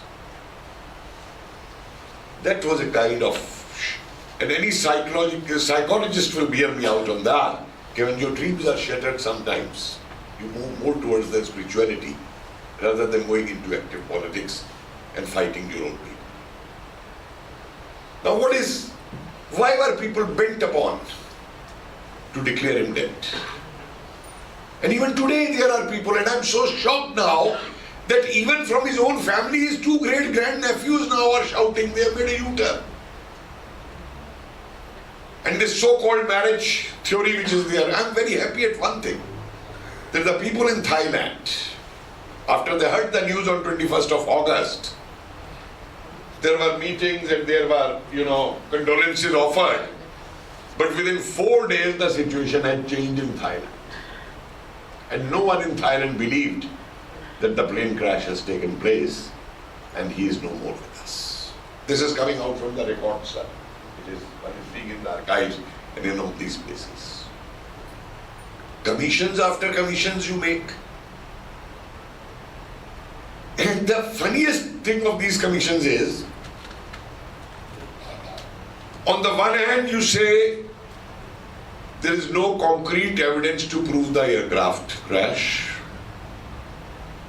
but circumstantial evidence proves it. This is Nehru's words in Parliament. This is Nehru's words in writing to one of those. And all this is based on hearsay. But the counter thing which is there on hearsay, that you reject as hearsay. I don't know what kind of a justice Khosla was, a justice who made him a justice. Because the first thing is, if something comes in front of you, investigate.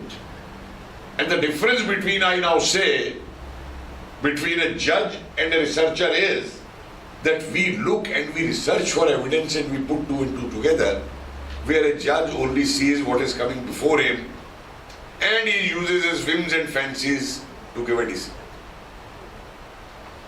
How many of you know, sir, Colonel Dr. Ramchandra Rao, Netaji's physician, who was there with him in Saigon that day? His evidence, when he says, we were told to leave the airport, but I stayed back because of some work. and I found that the plane which had flown landed back again after 20 minutes on another strip of the Air Force. Netaji came out, and the pilot flew back with some clothes of his. And on seeing me, Netaji was very angry at me. What are you doing here? The orders were you should leave the airport. And then he says 4 days Netaji stayed there. Being a doctor, I was so upset that I couldn't measure his blood pressure, which was going high. And then he mentions how the Ikari Kikan and the German intelligence, they made the thing for him to go by a submarine. You know what was done to Colonel Ramchandra Rao? First he was kept in Jigargacha camp in Bengal as a black, being the most dangerous. And then on 10th January, a train consisting of 1029 listed as black INA people left for Multan, a special military train. Whereas on 3rd January, the Congress had fooled the whole country that now the INA trials are over and no one will be tried and no one will be killed or no one will be shot. And Colonel Dr. Ramchandra Rao was released from Multan jail in December 1948. In January 49, he crosses to the Indian border and he is arrested there. The charges are he has stolen a bicycle. Bicycle. And 1971, when he comes before the Khosla Commission,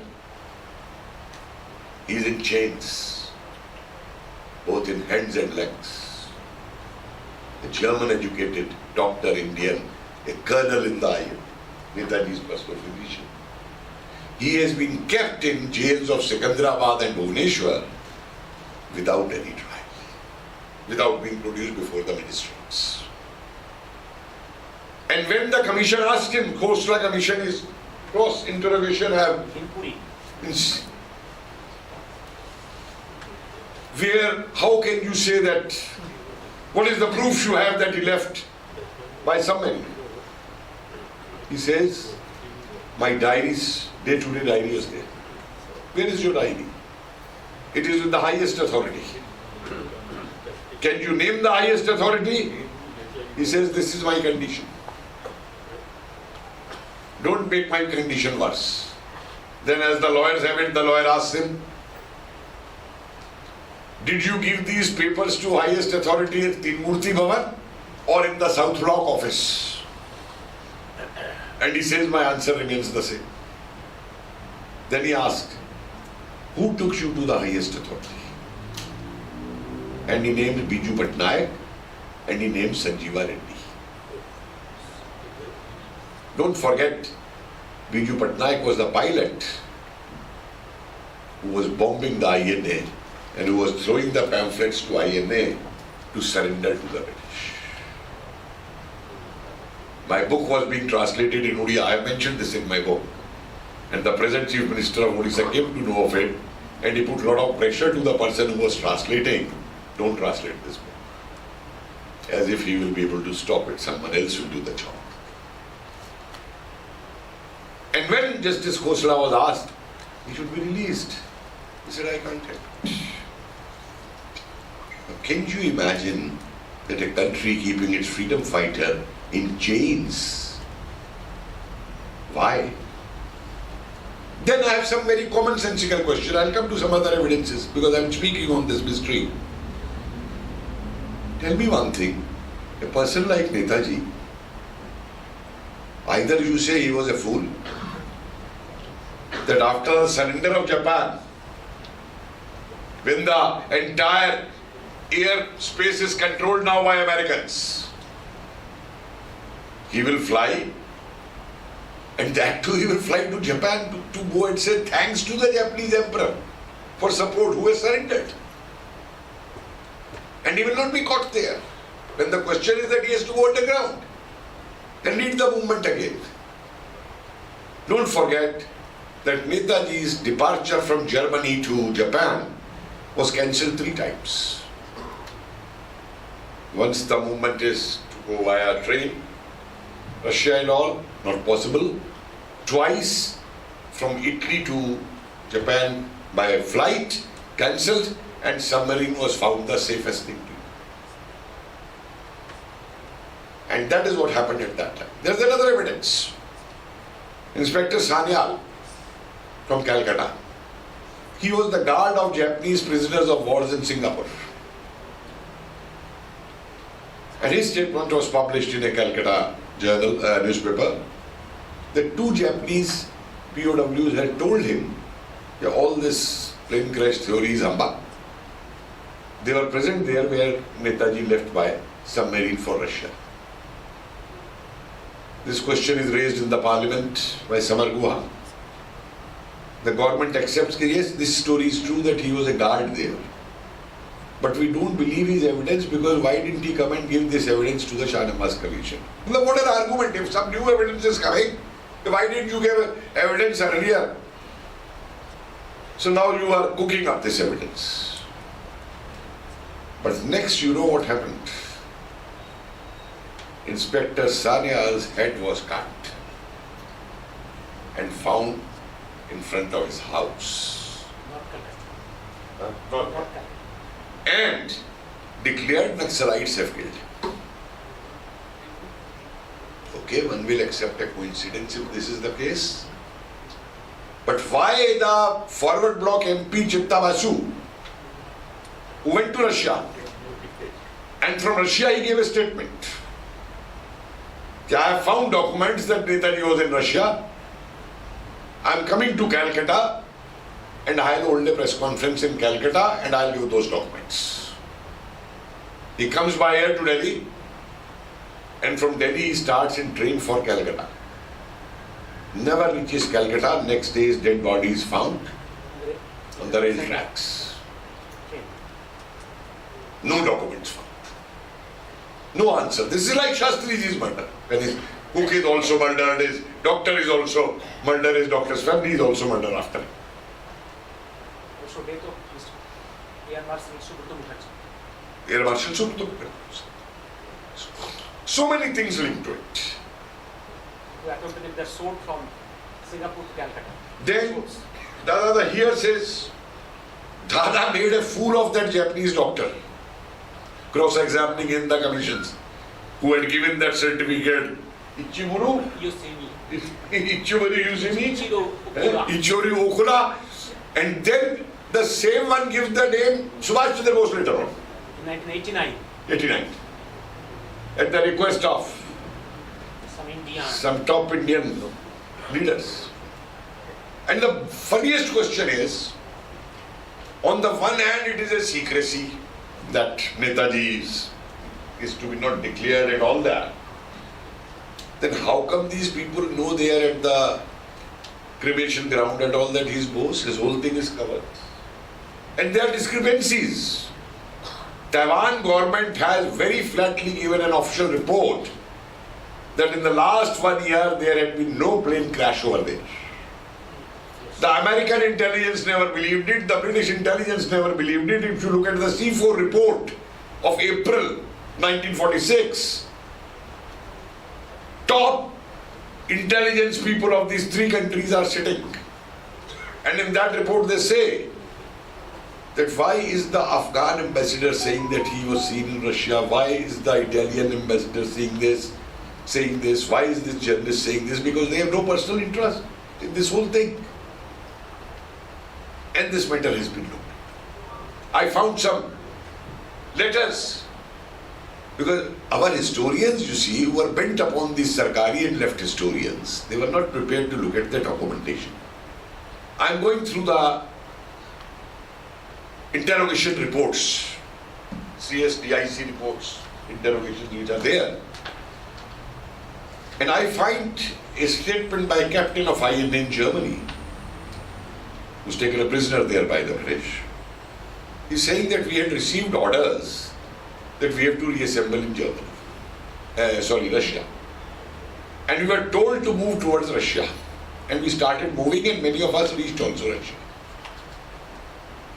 Because the Netaji's orders to these Indian Legion in Germany were, you fight the British, you fight the Americans, you fight the French, but you are not going to, even if Hitler puts you towards the Eastern Front, you are not supposed to fight the Russians. And he said Netaji was in Russia. Then the most funny thing, you look in records in Russia with the name of Subhash Chandra Bose. He never used that name in Germany. While traveling by the submarine, he used a different name. You think he will move with that kind of a person, will move again with his original name as Subhash Chandra Bose to Russia over there, to go into that. Whole thing of his death thing is based on Habibur Rahman's statement. And here, recently I was able to lay my hands on Colonel Ehsan Qadir's, a book written on him, with all his documentation, in which he says that the statement given by Habibur Rahman in Salimra Red Fort to his other INA people was that they were in separate wards, and when he was told that Netaji is dead, he ran towards his ward, but he says that the Japanese put some syringe in me, and for 1 week I was unconscious. But the statement to the British is, Netaji died in my lap. These were his last words. I was standing there at the cremation halls. Habibur Rahman was examined by another doctor, Dr. Kasliwal, who had created the entire medical corps of INA in Sarimdra. And he gave to Khosla Commission also. He wrote also in his book, I immediately told Rahman that these wounds are self-inflicted. They are on the back of your thing. If you are burning, you say you are stopping him burn, it should be here. How come they are there? And he says on that, Habibur Rahman smiled. And then I told him, okay, you fooled the British, but we have got the message. Now this evidence of a doctor, a very senior doctor who remained the principal of Jaipur Medical College, And died subsequently. that will not be taken as evidence by those bent upon to serve the Nehru family to prove Netaji is dead. And the most funniest question is, if Netaji was dead and Nehru believed that yes, he is dead, why was he spying on the Bose family till very recently? 1968. Why? And anyone writing a book on Netaji, even the publisher will be raided by the IB. And they made false statements in front of IB, the IB director, that we were never involved in this Netaji thing. And now this declassified files which have come, they show the entire correspondence between the PMO and the director IB in that. And the biggest proof which could have been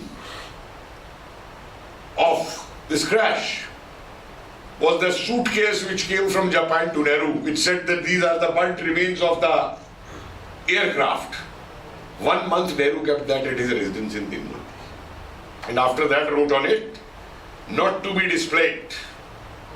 And it was put in the vaults of National Museum, where it is still lying today. I tried my best to get it opened when I was making the museum in Red Fort. I could display that, even saying that is false.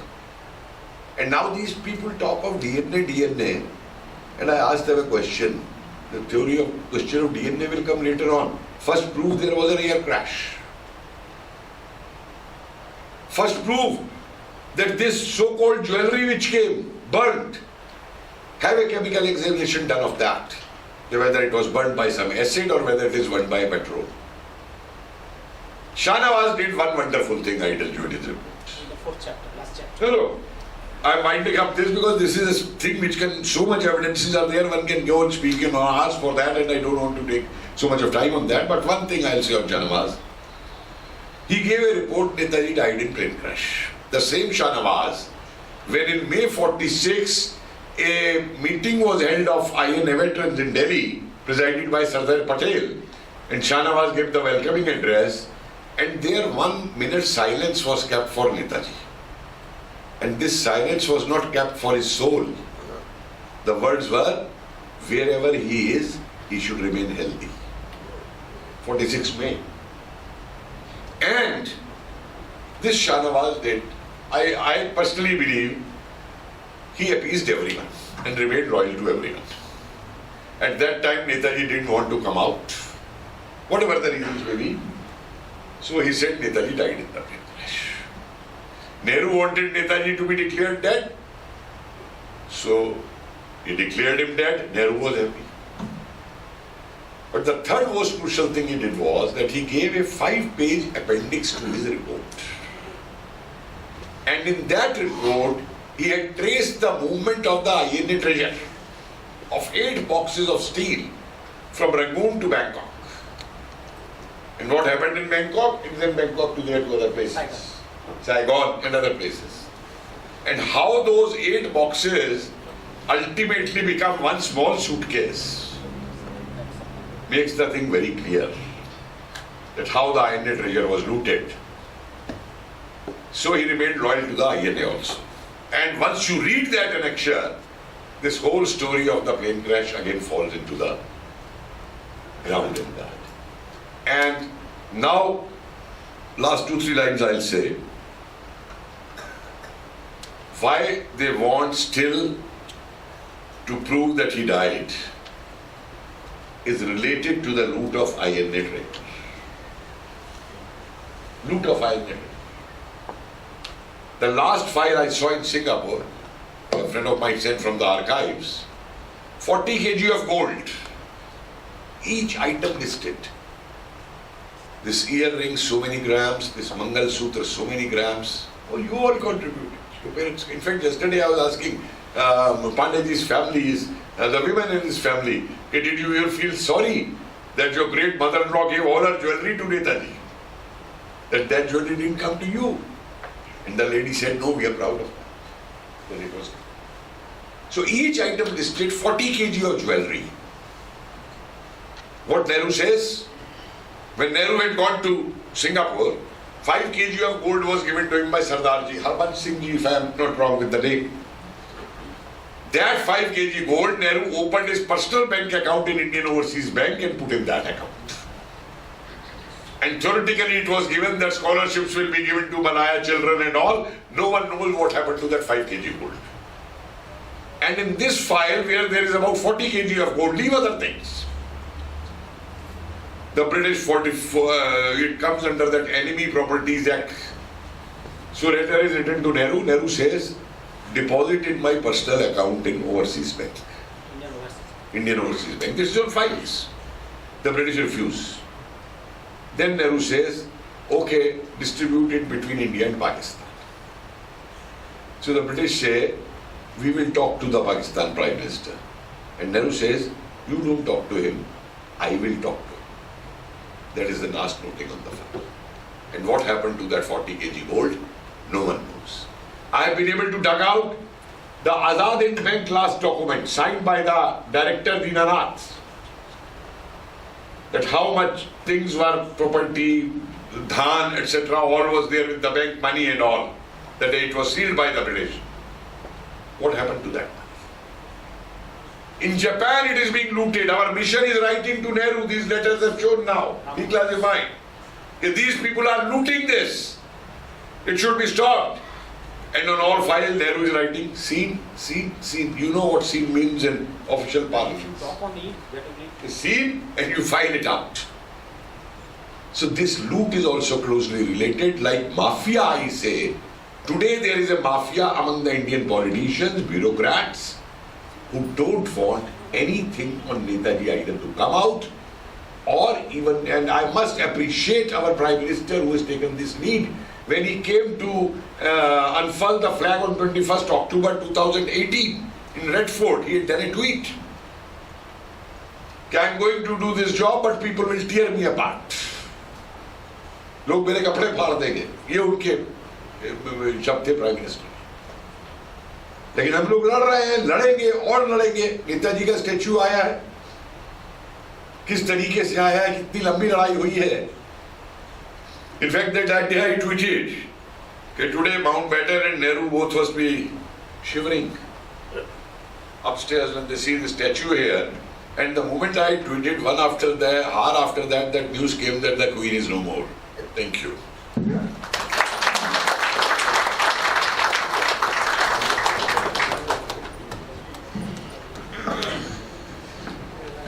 ये सभी को मालूम है कि नेताजी सुभाष चंद्र बोस, जिन्होंने आज़ादी की लड़ाई में बहुत महत्वपूर्ण भूमिका निभाई और जो हमारा खून परवश होकर बहता है, जो दूसरों का गुलाम होकर बहता था, उसमें एक क्रांति पैदा की जिस कारण देश आज़ाद हुआ।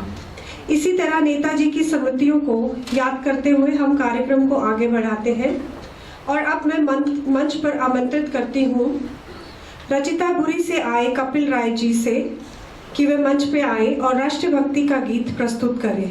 श्री कपिल राय जी।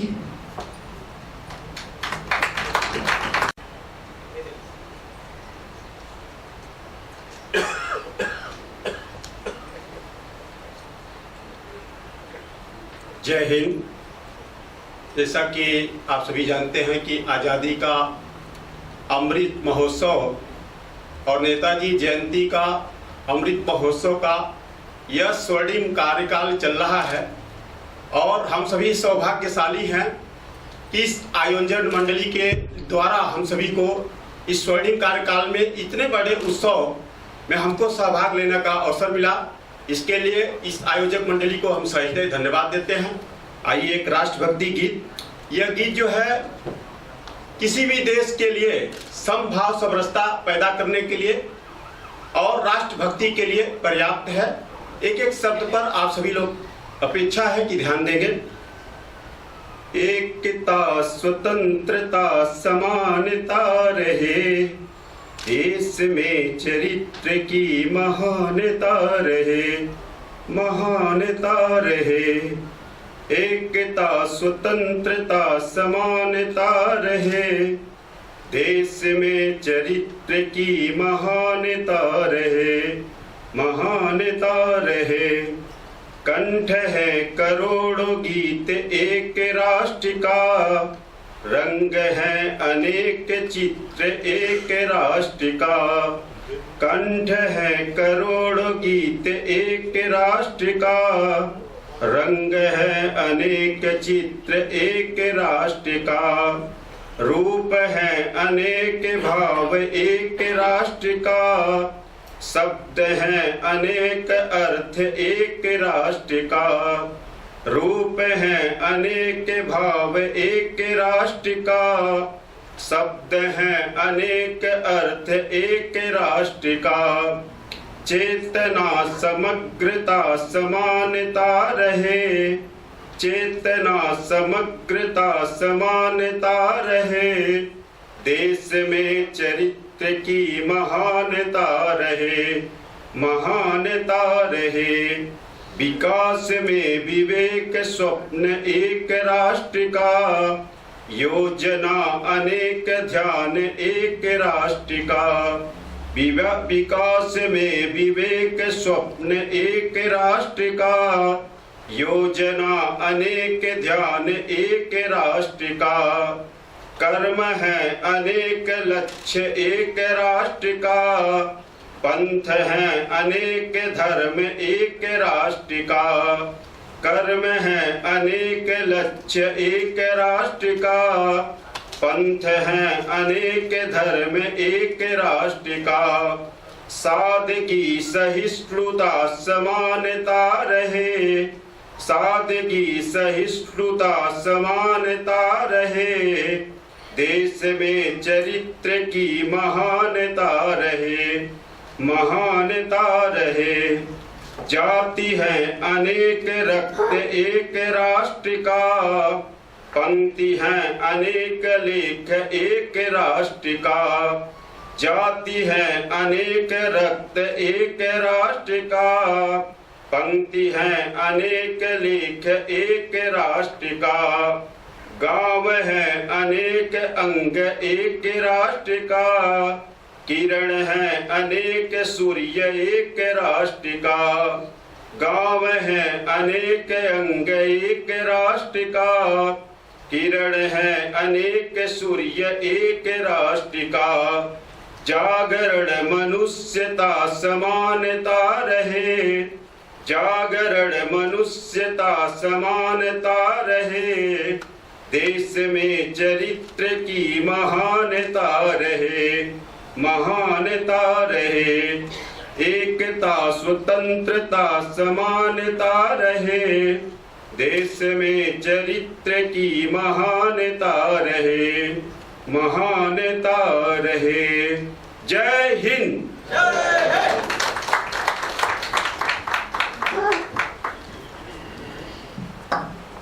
अब समय है पुष्पेंद्र जी के हिंदी में शानदार भाषण का, जिसका हम सभी बेसब्री से इंतजार कर रहे हैं। श्री पुष्पेंद्र जी।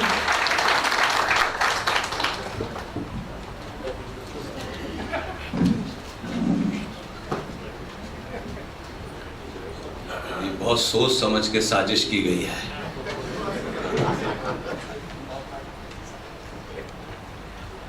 आज के इस कार्यक्रम के आयोजक organiser Netaji Subhash vision Thailand, मंच पे बैठे थाईलैंड गणराज्य के भूतपूर्व उप प्रधानमंत्री सरदार साहब, जिनसे मैं पहली बार मिला, दर्शन सिंह जी चावला जी, इस प्रोग्राम को थाईलैंड में आयोजित कर रहे श्री महेश भाई, श्री विजय पटेल जी, जो मुझे पिछले 24 घंटे से थाईलैंड में घुमा रहे हैं और उन्होंने यहाँ क्या क्या कार्य किया वो सब उन्होंने मुझे बताया। तमिल सेविन साहब, जिन्होंने दिल्ली में मेरी बहुत मदद की, दिलीप चौधरी साहब, जिन्होंने मुझसे कहा कि आपको इस प्रोग्राम में आना है। जितनी भी चर्चा हुई है उसके मूल में, उसके जड़ में, फोकस में एक ही बात है। भारतीय सनातन संस्कृति में अगर दुनिया का कोई सबसे बड़ा सच है, जब तक सृष्टि में ह्यूमन सिविलाइजेशन रहेगी ये सच कभी बदल नहीं सकता। और वो सच है मां। आप सब कुछ बदल सकते हैं, मां को नहीं बदल सकते। और उसी से जुड़ा हुआ एक दूसरा सच है कि वो मां जिसको भी, जिस बच्चे को अपने पेट में रखती है, जन्म देती है, और जब वो बच्चा थोड़ा सा जागने सुनने लगता है, जिसकी तरफ भी इशारा करके कह देती है कि ये तुम्हारा पिता है, हमारी संस्कृति में कभी उससे प्रमाण नहीं मांगते हैं, उसे हम विश्वास कहते हैं। दुर्भाग्य है कि आज जिन चुनौतियों का, जिन समस्याओं का, चाहे वो सुभाष जी के संदर्भ में हो, जयप्रकाश जी के संदर्भ में हो, चाहे वीर सावरकर के संबंध में हो, तमाम ऐसे लोगों के संबंध में है, उसकी जड़ में एक ही बीमारी है। और शायद हम सनातनियों ने बड़ी देर की कि सच को न सिर्फ माने बल्कि हर बड़ी मीनार के ऊपर खड़े होकर चिल्ला चिल्ला के हमें बताना चाहिए था। इस बताने की देरी के कारण हम इतनी बीमारियों से ग्रस्त हुए हैं। और वो बीमारी एकमात्र है, भारत मां का हमको पता था। भारत मां के नारे लगाए हमने, पहले भी लगाए, बाद में भी लगाए, लेकिन वो कौन लोग थे जिस पे चर्चा भारत में पिछले 70 साल से हो रही है? कौन लोग थे कि जब भारत मां ये बताना चाहती थी कि तुम्हारा बाप कौन है, तब कौन लोग भारत मां के सीने पे चढ़ के उन्होंने हमारे बाप को गलत बताया कि ये तुम्हारा बाप है। और निजी जीवन में और राष्ट्रों के जीवन में अगर आपको ये पता चले कि आपका वो बाप नहीं है जिसे आपको बाप बताया गया है, तो फिर जो सुभाष के साथ होता है, जो जयप्रकाश के साथ होता है, जो सावरकर के साथ होता है, फिर वही होता है। मुझे खुशी है, देर से ही सही, भारत को अपने सही पिता का पता चल गया है। और जब पिता का सही पता चलता है तो पुत्र भी जन्म 2014 को लेता है। इसलिए इस पूरे बदले परिप्रेक्ष्य में देखें कि हम पिछले 70 साल से जो भी कुछ पढ़ रहे थे, जो भी कुछ हमें बताया जा रहा था, जिसको हम ये मान के, सच मान के पढ़ रहे थे कि ये शायद हमारे बड़ों ने बताया है सच ही होगा, इसलिए हमारे यहां आज भी एक बहुत बड़ा वर्ग है जो सच को स्वीकार नहीं करना चाहता। लेकिन एक ऐसा वर्ग पैदा हुआ हमारे यहां, चाहे वो प्रोफेसर कपिल कुमार हो, प्रोफेसर पवन सिन्हा साहब हो, सुशील पंडित हो, जीडी बख्शी हो, अनुजधर साहब हो, अंकुर शर्मा हो, ललित अंबरदार हो, ये तमाम सारे 10, 15, 20 नाम आप देश में सुनते हैं, आप YouTube पे भी सुनते हैं, टेलीविजन पे भी सुनते हैं। ये तमाम जो देश भर के अंदर एक वैचारिक क्रांति खड़ी हुई है, ये कोई ऐसे ही नहीं हो गई है। आपको पहली बार बोध हुआ, यू रियलाइज्ड कि हमारा बाप था कौन। और आज चौराहे चौराहे, गली गली हिंदुस्तान में लोग सवाल पूछ रहे हैं, प्रमाण पत्र मांग रहे हैं और वो दे नहीं पा रहे हैं। लेकिन कम से कम थाईलैंड की मैं इसलिए तारीफ करना चाहता हूं कि थाईलैंड के भूतपूर्व प्रधानमंत्री जो हमारे बीच में बैठे हैं, उन्होंने ये कहने में शायद वो हिचकिचाए नहीं, हेजिटेट नहीं हुए, क्योंकि उनको अपने इतिहास पे भी गर्व है और अपने आप पे भी गर्व है। इसलिए उन्होंने कहा कि थाई भाषा संस्कृत से निकली है। लेकिन हमारे एक साथी, जो बात मुझे शायद यहां आने से, मेरे इस हॉल में आने से पहले भी नहीं पता थी, मैं और प्रोफेसर कपिल कुमार साहब इस होटल के गेट पे खड़े हुए थे, तो कुछ तमिल परिवार आ रहे थे। जब उन्होंने बताया कि तमिल का क्या कंट्रीब्यूशन है आईएनए के अंदर, उन्होंने किस तरह से इस लड़ाई को लड़ी, लेकिन एक तरफ जब मैंने उनको सुना और उनको देखा और उन्होंने यहां पर आकर अपनी बात भी रखी, तो मेरे मन में एक सवाल हुआ कि देखिए आज भी क्या दुर्भाग्य है कि मलेशिया में रहने वाला तमिल, उसे अपने तमिल होने पे भी प्राउड है और उसे इस बात पे भी प्राउड है कि तमिल भाषा भी संस्कृत से निकली है। लेकिन इसका दूसरा कंट्रडिक्शन देखिए कि हमारा दुर्भाग्य देखिए कि तमिलनाडु में भारत का जो राज्य है, वहां आज युद्ध चल रहा है, और क्योंकि उनके साथ भी वो अत्याचार हुआ है कि वो अपनी मां को भूल गए हैं। उनको ये कहने में शर्म आ रही है कि तमिल भाषा संस्कृत की देन है, और ये वो कर रहे हैं, और ये शर्म आना है, इसलिए स्टालिन पैदा हो रहे हैं। लिहाजा मैं मानता हूं कि सुभाष चंद्र बोस के सिलसिले में I am not an expert, लेकिन यह सच बात है कि सुभाष को छुपाया गया, उनकी डेथ की भी मिस्ट्री है। ये सब इतिहास का हिस्सा है, इसे आप करेक्ट कर सकते हैं, इतिहास की किताबों में बदल सकते हैं।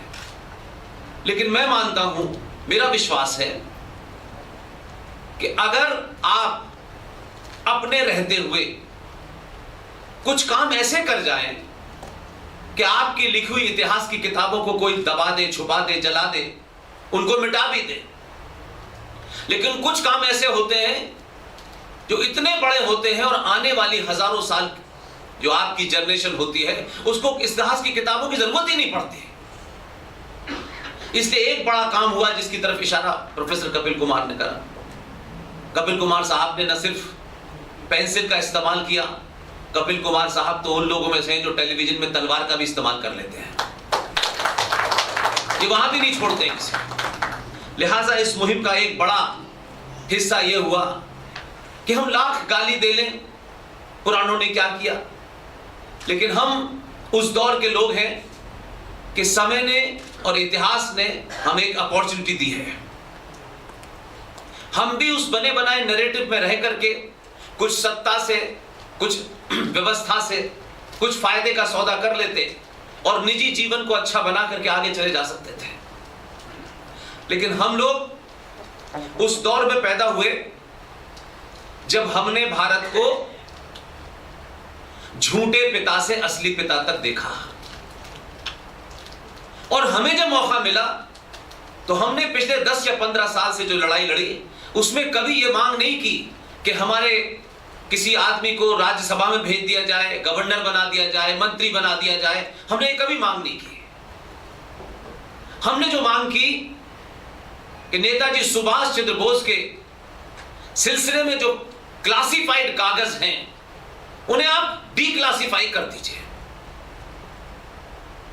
और एक ऐसे समय में की जब गुजरात से कोई शख्स दिल्ली पहुंचा और इन सारे तथ्यों के बारे में उसको जानकारी थी, उन्होंने डीक्लासिफाई किए, और जब पेपर डीक्लासिफाई हो गए तो समाज को पता चला कि क्या क्या जघन्य अपराध सुभाष के साथ, आईएनए के साथ किया गया है। और न सिर्फ सुभाष के साथ बल्कि जितने भी उनके विरोधी थे सबके साथ यही किया।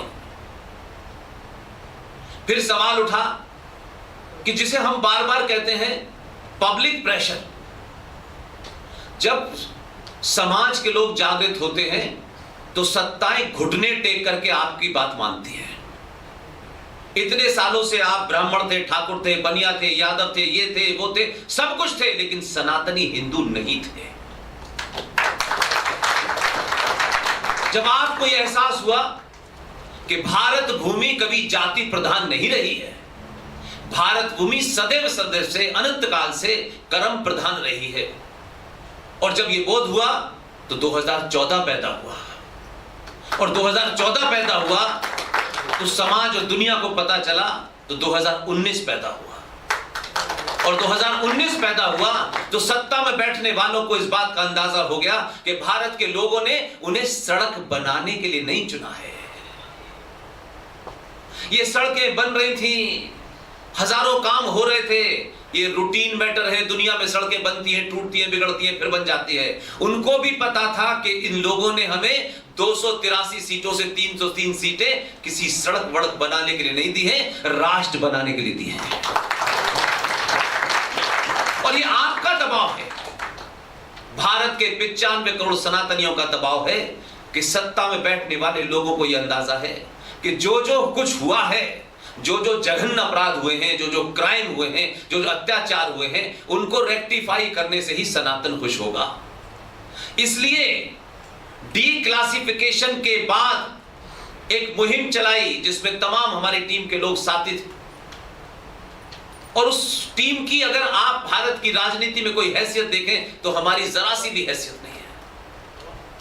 लेकिन फिर भी हमने वो माहौल बनाया इस देश के अंदर, और उस माहौल का असर यह हुआ कि भारत के प्रधानमंत्री ने इस बार 26 जनवरी से पहले इंडिया गेट 23 जनवरी को गए, और 23 जनवरी में जाकर के उन्होंने कहा कि जो 26 जनवरी की सारी प्रिपरेशंस हैं, जो ऑफिशियल प्रोग्राम होते हैं, वो 24 जनवरी से हुआ करते थे। उन्होंने एक मैसेज दिया और कहा कि अब से 26 जनवरी के सारे ऑफिशियल प्रोग्राम 23 जनवरी से शुरू होंगे। लोगों को लगता होगा कि 23 जनवरी क्या है, क्योंकि लोग सुभाष को नहीं जानते इसलिए सवाल है। लेकिन धीरे धीरे जब लोगों को पता चला कि सुभाष चंद्र बोस का जन्मदिन 23 जनवरी को हुआ था, और फिर वो यही नहीं रुके, क्योंकि मैं मानता हूं कि सत्ता में बैठने वाले को, जिसको हम ये समझते हैं कि सब कुछ उसके हाथ में है, वो बहुत ताकतवर है। वो तब तक ताकतवर नहीं होता जब तक उसके पीछे पूरा राष्ट्र नहीं खड़ा होता। इसलिए बहुत सारी चीजें हैं जिसका जिक्र एक छोटे से ट्विटर के बारे में बताया कि किस तरीके से प्रधानमंत्री 21 अक्टूबर 1943 की उस घटना को, जब वो दोबारा लाल किले जा रहे थे, तो क्या उन्होंने ट्वीट किया। इससे पता चल सकता है कि प्राइम मिनिस्टर जैसी हैसियत में बैठने वाला आदमी, इतना ताकतवर आदमी, ये कह रहा है कि मैं लाल किले में जा रहा हूं 21 अक्टूबर को झंडा फहराने, लेकिन लोग मेरे बाल नोच लेंगे। आप उसकी इंटेंसिटी समझिए कि कितने डीप रूटेड इस देश के अंदर एंटी नेशनल्स बैठे हुए हैं। अगर प्राइम मिनिस्टर ये कह रहा है तो आपको समझ में आता होगा, लेकिन उसी प्राइम मिनिस्टर को जैसे जैसे आपने अपनी प्रायोरिटीज बदली, क्योंकि आपको 100 रुपए लीटर पेट्रोल, 20 रुपए किलो प्याज, 2 महीने का चावल मुफ्त, 1 महीने की बिजली फ्री। जब आप इससे बाहर निकले तो प्राइम मिनिस्टर को ताकत मिली और उसी प्राइम मिनिस्टर ने इंडिया गेट के ऊपर 28 फीट की ग्रेनाइट की सुभाष चंद्र बोस की मूर्ति खड़ी कर दी है। ये मूर्ति जब से लगी है तब से कोई पूछता नहीं है कि सुभाष चंद्र बोस कहां है। भारत की जो सत्ता की माइट है, जहां कभी जॉर्ज फिफ्थ माउंटबेटन के रिश्तेदार की मूर्ति लगी हुई थी, 1968 तक वो मूर्ति लगी रही थी और हम आजाद हैं। लेकिन इस बीच में कोशिश हुई कि साबरमती के आश्रम से जो निकले थे उनकी मूर्ति लग जाए, उनकी नहीं तो इंदिरा गांधी की लग जाए, लेकिन नहीं लगी।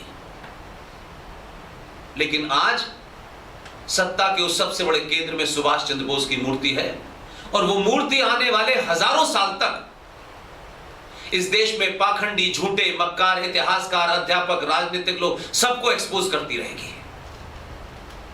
लेकिन कुछ काम सिर्फ समाज के दबाव में बनते हैं। सरदार साहब यहां बैठे हुए हैं, उनका इस हॉल से, थाईलैंड से जो रिश्ता है कल उन्होंने बताया। मैं उनसे बात कर रहा था कि कुछ लड़ाई ऐसी होती है जो तत्कालिक तौर पे इमीडिएटली शायद आपको उसका नफा नुकसान नहीं होता, लेकिन अगर आने वाली जनरेशनों को उसका फायदा होता है तो हमारा काम ही यही है कि वही करके जाना है। बताया गया कि चचा नेहरू फूल वाले जो थे, फूल वाले चचा को बच्चों से बड़ा लगाव था। अब बच्चों से था, बच्चों की अम्मियों से था, मुझे नहीं पता, लेकिन लगाव था। और कैसे उन्हीं को सिर्फ बच्चों से इतना प्यार हुआ? क्या बच्चों में अपने बच्चे ढूंढते थे? कहां कहानी थी मुझे नहीं पता, लेकिन फिर भी यह कहा गया कि साहब चचा नेहरू को बच्चों से प्यार था, इसलिए उनके जन्मदिन को आप बाल दिवस मनाएंगे। अब ये भारत के बच्चों के साथ सबसे बड़ा अत्याचार था।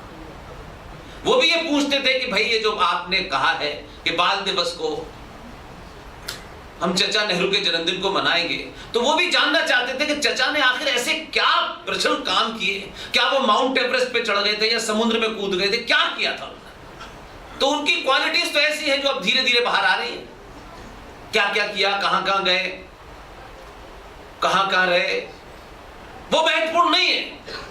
लेकिन राष्ट्र निर्माण में कुछ काम ऐसे होते हैं कि जिन्हें करना कठिन होता है, जिनके लिए लड़ना कठिन होता है, क्योंकि उससे आपको सत्ताओं से टकराना पड़ता है।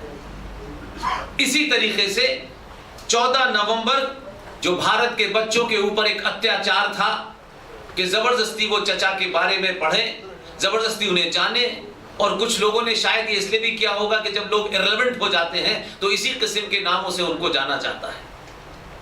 तब हमारी एक मुहिम चली पूरे देश में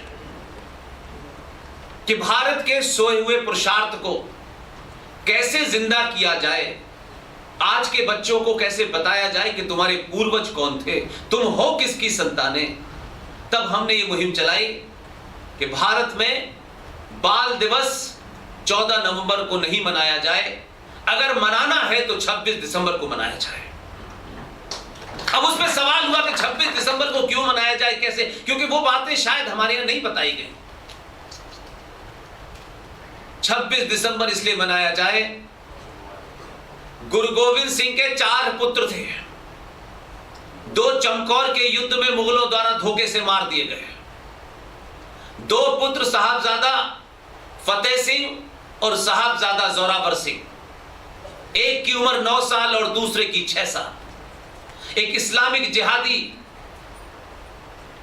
रूलर ने उन दोनों पुत्रों को, एक 6 साल के और 9 साल के बच्चे की गर्दन पे तलवार रख करके जब यह कहा कि तुम इस्लाम कबूल कर लो, तो 6 साल के फतेह सिंह और 9 साल के जोरावर सिंह ने आंखों में आंखें डाल करके यह कहा कि वाहे गुरु के अलावा किसी को नहीं मानूंगा। यह कहने की शक्ति कम लोगों में होती है।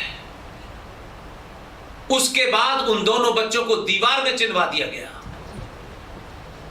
जिंदा चिनवा दिया गया। ये कहानियां हमारे यहां बताई तो गई, लेकिन कभी इसको बड़े फलक पे नहीं रखा गया। और उसके बाद जब वो दोनों बच्चों की मौत की खबर उनकी दादी गुर्जरी देवी को पता चला तो उनका देहांत हो गया हार्ट फेल से। तब हमारी ये मांग थी कि अगर आपको बाल बच्चों को, आने वाली नस्लों को तय करना है कि ये बच्चे बड़े होकर के नेहरू बने या गुरु गोविंद सिंह बने या फतेह सिंह बने या जोरावर सिंह बने, तो 26 दिसंबर को छुट्टी घोषित कीजिए, ताकि जब जब ये छुट्टी आए बाल दिवस पे बच्चों को बताया जाए कि तुम्हारे पूर्वज कौन थे। और भारत में इस मुहिम को चलाया हमने। और देखिए, जब आप कोई ऐसे काम करते हैं जिसमें आपकी ये दुनिया में इमेज बन जाए कि आप कभी अपने लिए नहीं मांग रहे, आप आने वाली पीढ़ियों के लिए मांग रहे हैं, तो उसका असर होता है। और एक दिन यकायक भारत के प्रधानमंत्री ने कहा कि अब से 26 दिसंबर बाल वीर दिवस मनाया जाएगा। मैं ऐसे बदलाव को बड़ा बदलाव मानता हूं। बड़े बड़े ब्रिज, बड़े बड़े चीजें जो हो रही हैं वो बनती बिगड़ती रहेंगी, उसका कोई महत्व नहीं होता। लिहाजा मैं मानता हूं कि आज भारत दो तरफा लड़ रहा है। एक लड़ाई कपिल साहब लड़ रहे हैं, इतिहास में क्या क्या हुआ, कैसे कैसे हुआ, और एक लड़ाई, एक अजीबोगरीब लड़ाई है जो आजकल आप पूरे देश में देख रहे होंगे कि हमारे देश में भीड़ जो है वो सत्ताओं को डरा रही है। चौराहे चौराहे, गली गली वो भीड़ निकलती है। वो कभी जोधपुर में निकलती है, कभी बीकानेर में निकलती है, कभी झारखंड में निकलती है, और भीड़ कहती है कि हम भीड़ हैं क्योंकि हम तो एक ही काम करते हैं और तो करते नहीं। उसी से डरा है।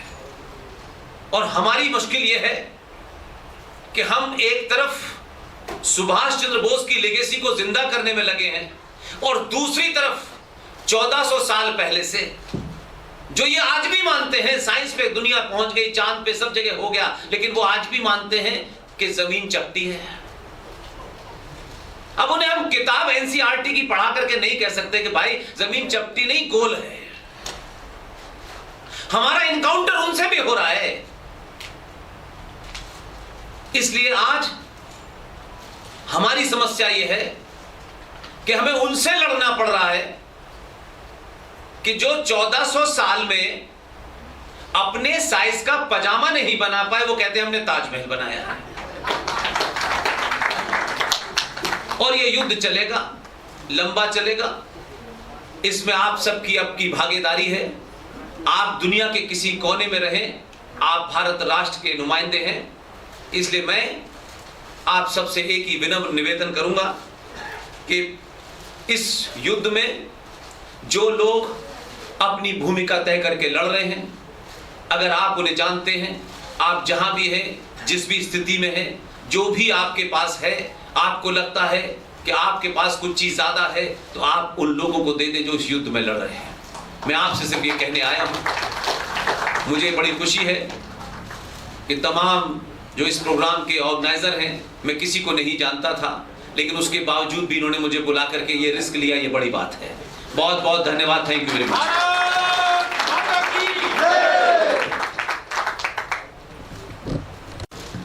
We have a special guest here, Srimati Farida Kapasi. She flew from Melbourne, Australia to Bangkok only to attend this program. I would like to invite her forward, and I request Srimati Shashi Saigal to offer a shot to her. Netaji Subhash Chandra Bose ji का cabinet ministers, the ministers of provincial government of free India. One was Sri Ishar Singh Narula ji. Second was Devnath Das. And the third one, and the only Muslim minister in Netaji's cabinet, Sri Badruddin Kapasi. Farida Kapasi is the daughter of Badruddin Kapasi. And Farida ji came from Melbourne especially to attend this program.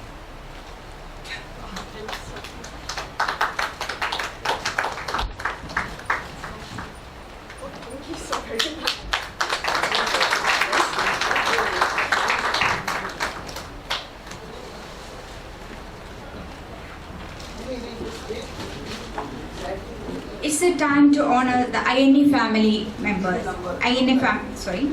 It's a time to honor the INA warriors. I'll read out the names of the INA warriors, and I request the family members to come forward and receive the memento as a token of the respect the whole Indian community have towards your family. And we remember that it's because of your ancestors our great country Bharat gained independence. And I also request His Excellency Kontapransi to hand over the memento.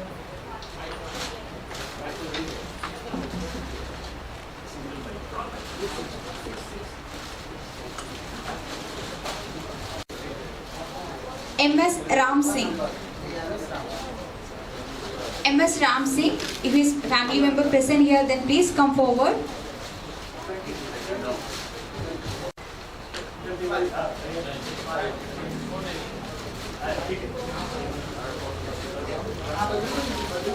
Lal Singh Pandey.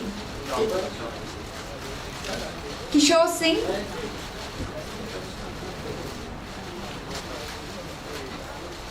Sri Harishankar Dubey.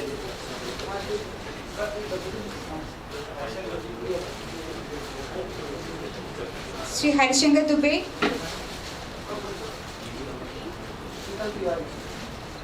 Trilok Singh Chawla.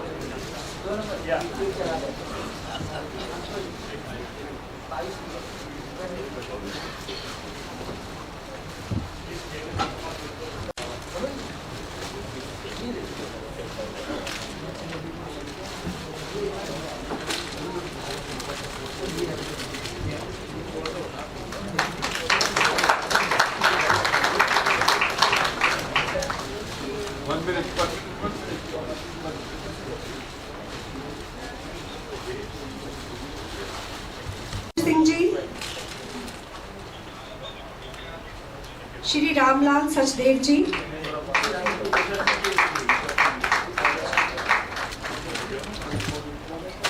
मैं फिर से एक दफा ये नाम announce करती हूँ। अगर वो लोग यहाँ हैं तो प्लीज मंच पे आइए। श्री गांधी तिवारी जी, सरदार ईश्वर सिंह जी,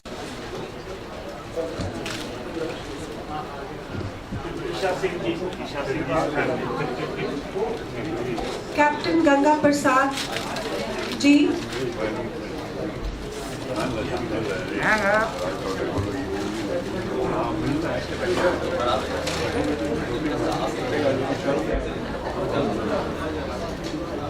उनके परिवार का कोई भी सदस्य मंच पर आकर सम्मान ग्रहण कर सकता है।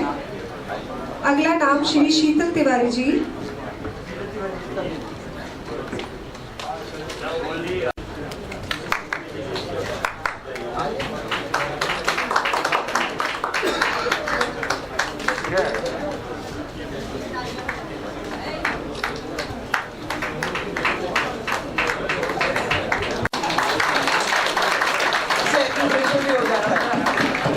अलग से एक्यूप्रेशर करने का जरूरत नहीं है। कृपया ताली का दौर जारी रखिए।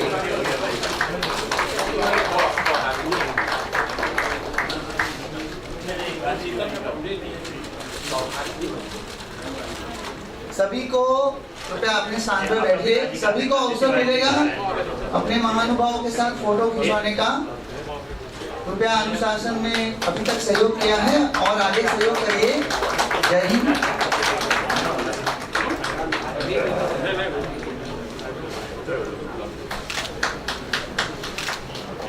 इस कार्यक्रम का समापन आईएनए के नेशनल एंथम से करेंगे, लेकिन इससे पहले मैं बुलाना चाहूंगी श्री विनय पांडे जी को, जो सुपुत्र है आजाद हिंद फौज के कप्तान श्री गंगा प्रशांत पांडे जी के, कि वो मंच पे आए और धन्यवाद प्रस्ताव प्रस्तुत करें।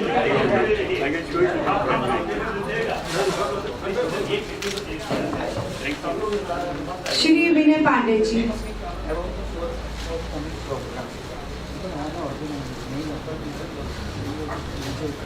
Shri Vishakha Pandey ji.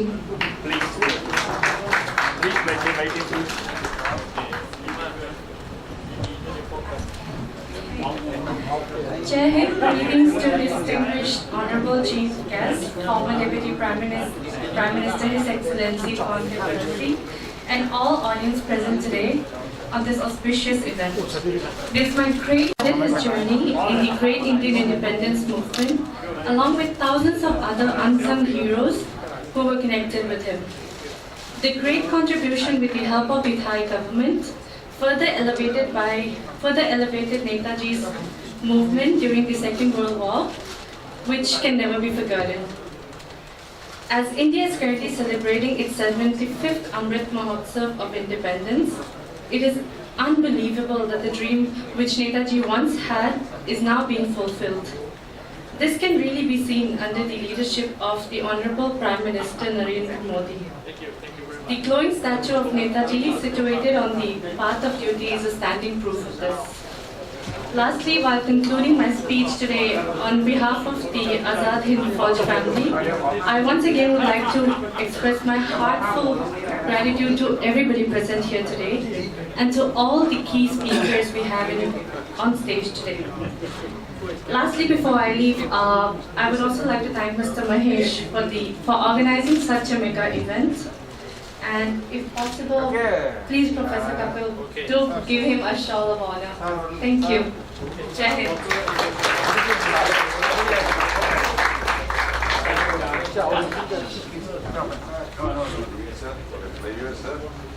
Thank you very much.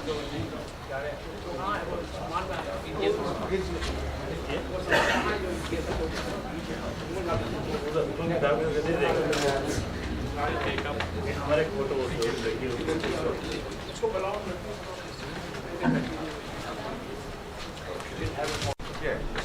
Yes. She is physics teacher.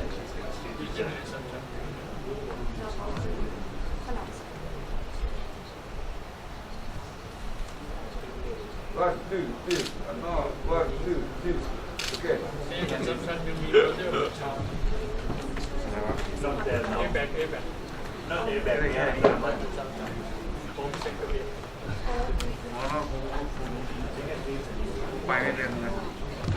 दिसंबर महीने में नेताजी सुभाष चंद्र बोस ने 1943 में 30 दिसंबर को अंडमान में जो तिरंगा फहराया था, उसको मनाने के लिए हम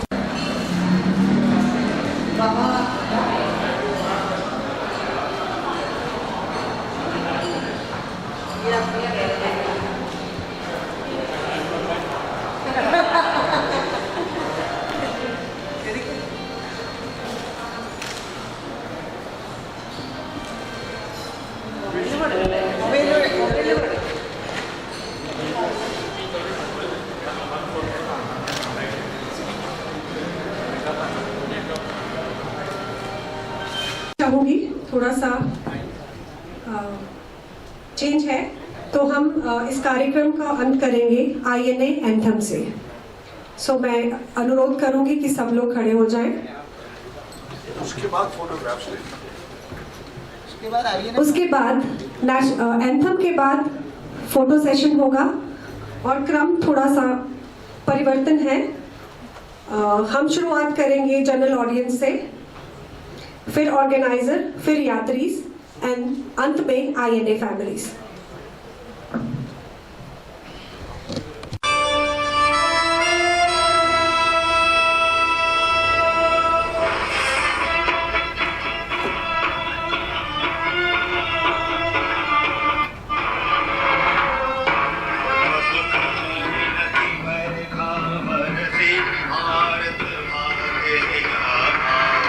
पंजाब सिंध गुजरात मराठा द्राविड़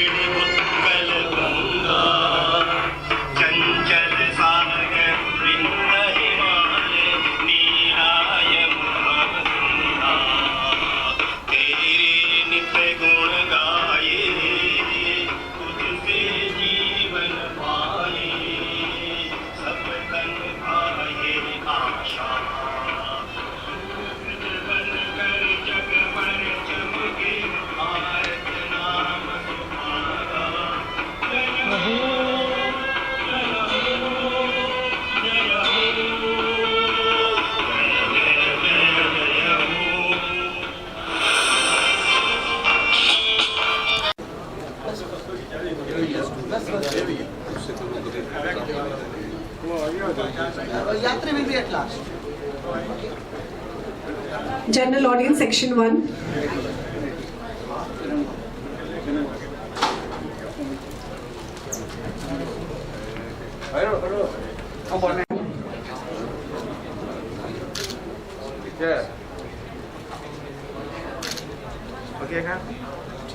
धन्यवाद। सेक्शन 2 मैं अनुरोध करूंगी। There is an invitation that at the same function we are going to organize in the RS Watch Bangkok on 18 from 5:30 p.m. till 8:30 p.m.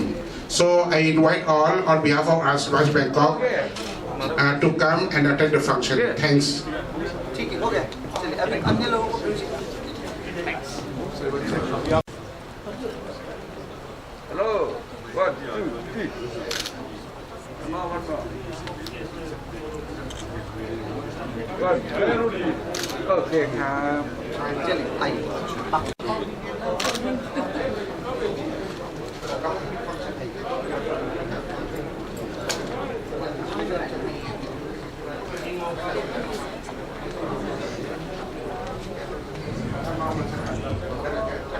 General audience के बाद मैं अनुरोध करूंगी ऑर्गेनाइजर्स कृपया मंच की तरफ आए। लेडीज लोगों का हो जाने दीजिए, उसके बाद आप लोग आइएगा प्लीज। भाई साहब आप लोग एक मिनट पहले लेडीज लोग आप लोग जहाँ भी हो, मैडम आप लोग भी चले आओ। लेडीज लोग आ जाइए पहले।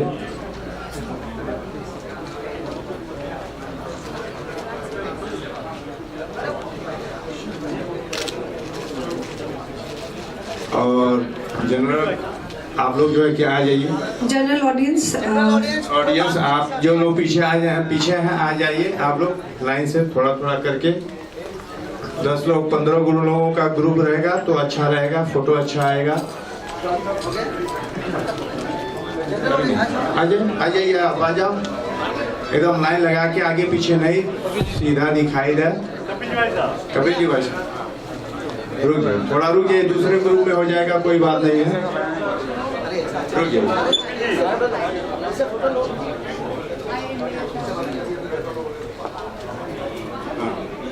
एकदम लाइन से।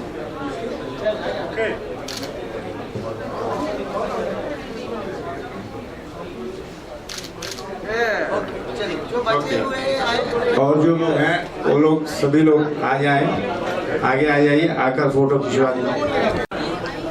थोड़ा आगे आइए सर, थोड़ा सेंटर से ले लेना भाई।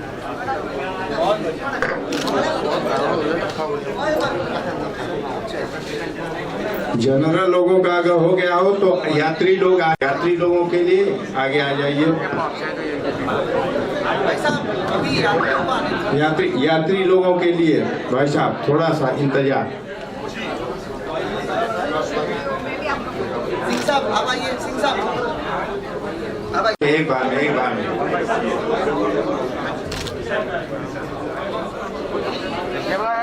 अभी यात्री लोग बाकी हैं, अभी यात्री लोग बाकी हैं, जो लोग बाकी हैं वो लोग आगे आ जाए।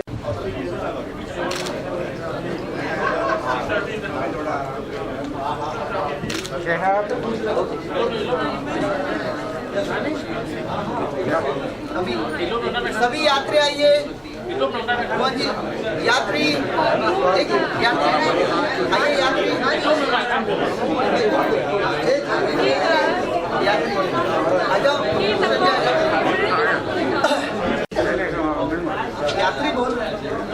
हिंदू स्वयंसेवक संघ के सभी स्वयंसेवक बंधुओं से आग्रह है कि जो भी स्वयंसेवक बंधु यहाँ पर उपस्थित हैं, आगे की पंक्ति में आप लोग बता रहे, एक साथ आप सभी का एक फोटो शूट होगा।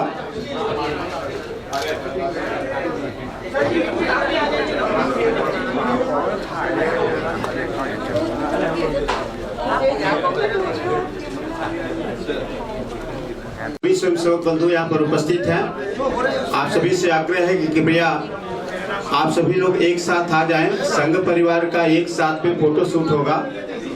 जो भी स्वयंसेवक बंधु यहाँ पर उपस्थित हैं,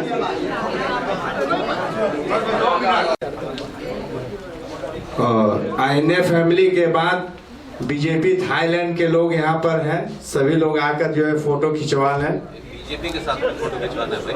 BJP Thailand. BJP We are nothing to do with the BJP party. No. जिसको खिंचवाना है भाई, मरता ज्यादा अच्छा हमारे लिए। नहीं और देखिए जैसे इंडियन यूनिटी को डिस्ट्रॉय किया है। ये 4 वोट वो वोट बनाना, हम आई नॉट स्माइल फोटो हो रही है। स्माइल तो परमानेंट है। आइए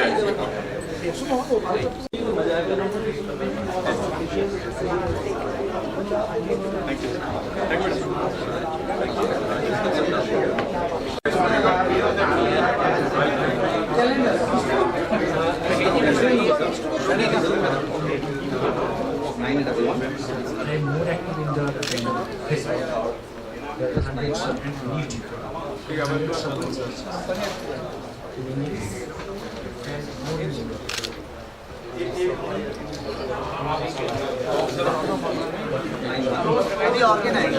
Only organized. मैं इधर ही था। या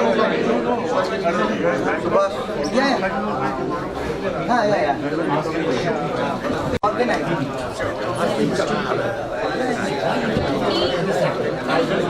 What are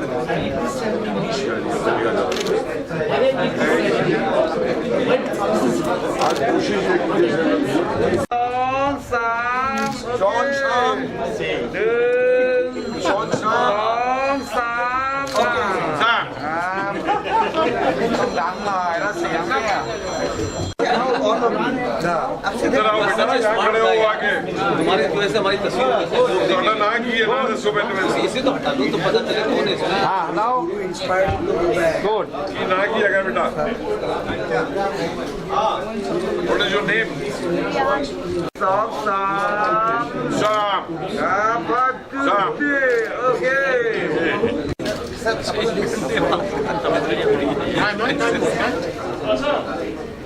Sam.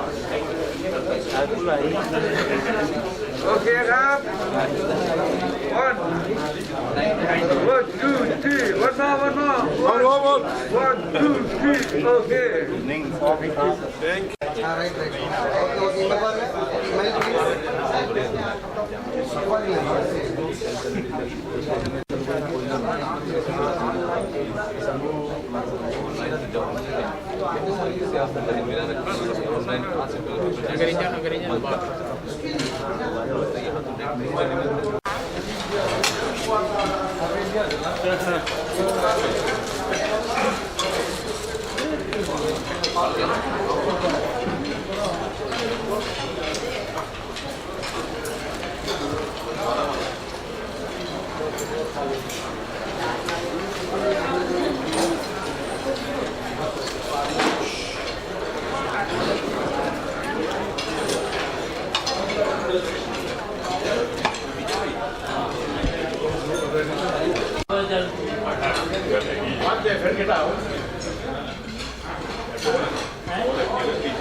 One more. आज हमें गिफ्ट कर देना।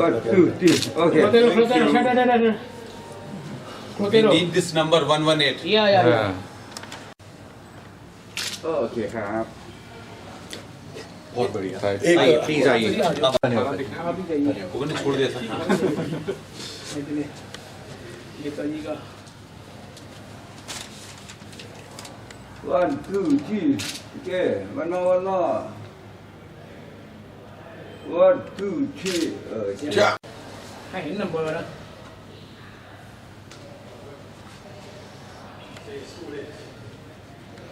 आप लोग नेताजी का धन्यवाद ये okay one more 1 2 3 โอเคครับสวยงามครับรูปหล่อมาก जो अब जैसे नेताजी का स्टैचू लगा कर्तव्य पथ पे और लाल किले के अंदर म्यूजियम बना, लाल किले के अंदर 21 अक्टूबर को झंडा फहराया जाना, अंडमान में झंडा फहराया जाना और जगह जगह पे अब नेताजी को लेकर के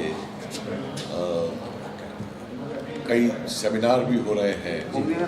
और आप अगर सोशल मीडिया में देखेंगे तो इस समय ट्विटर पे, फेसबुक पे, इन सब के ऊपर बहुत कुछ अब नेताजी के बारे में निकल कर गया।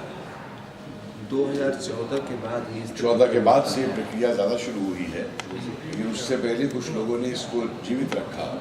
हालांकि बड़ी कोशिशें हुई कि नेताजी के इतिहास को दबा दिया जाए, लेकिन उसे जीवित रखा गया।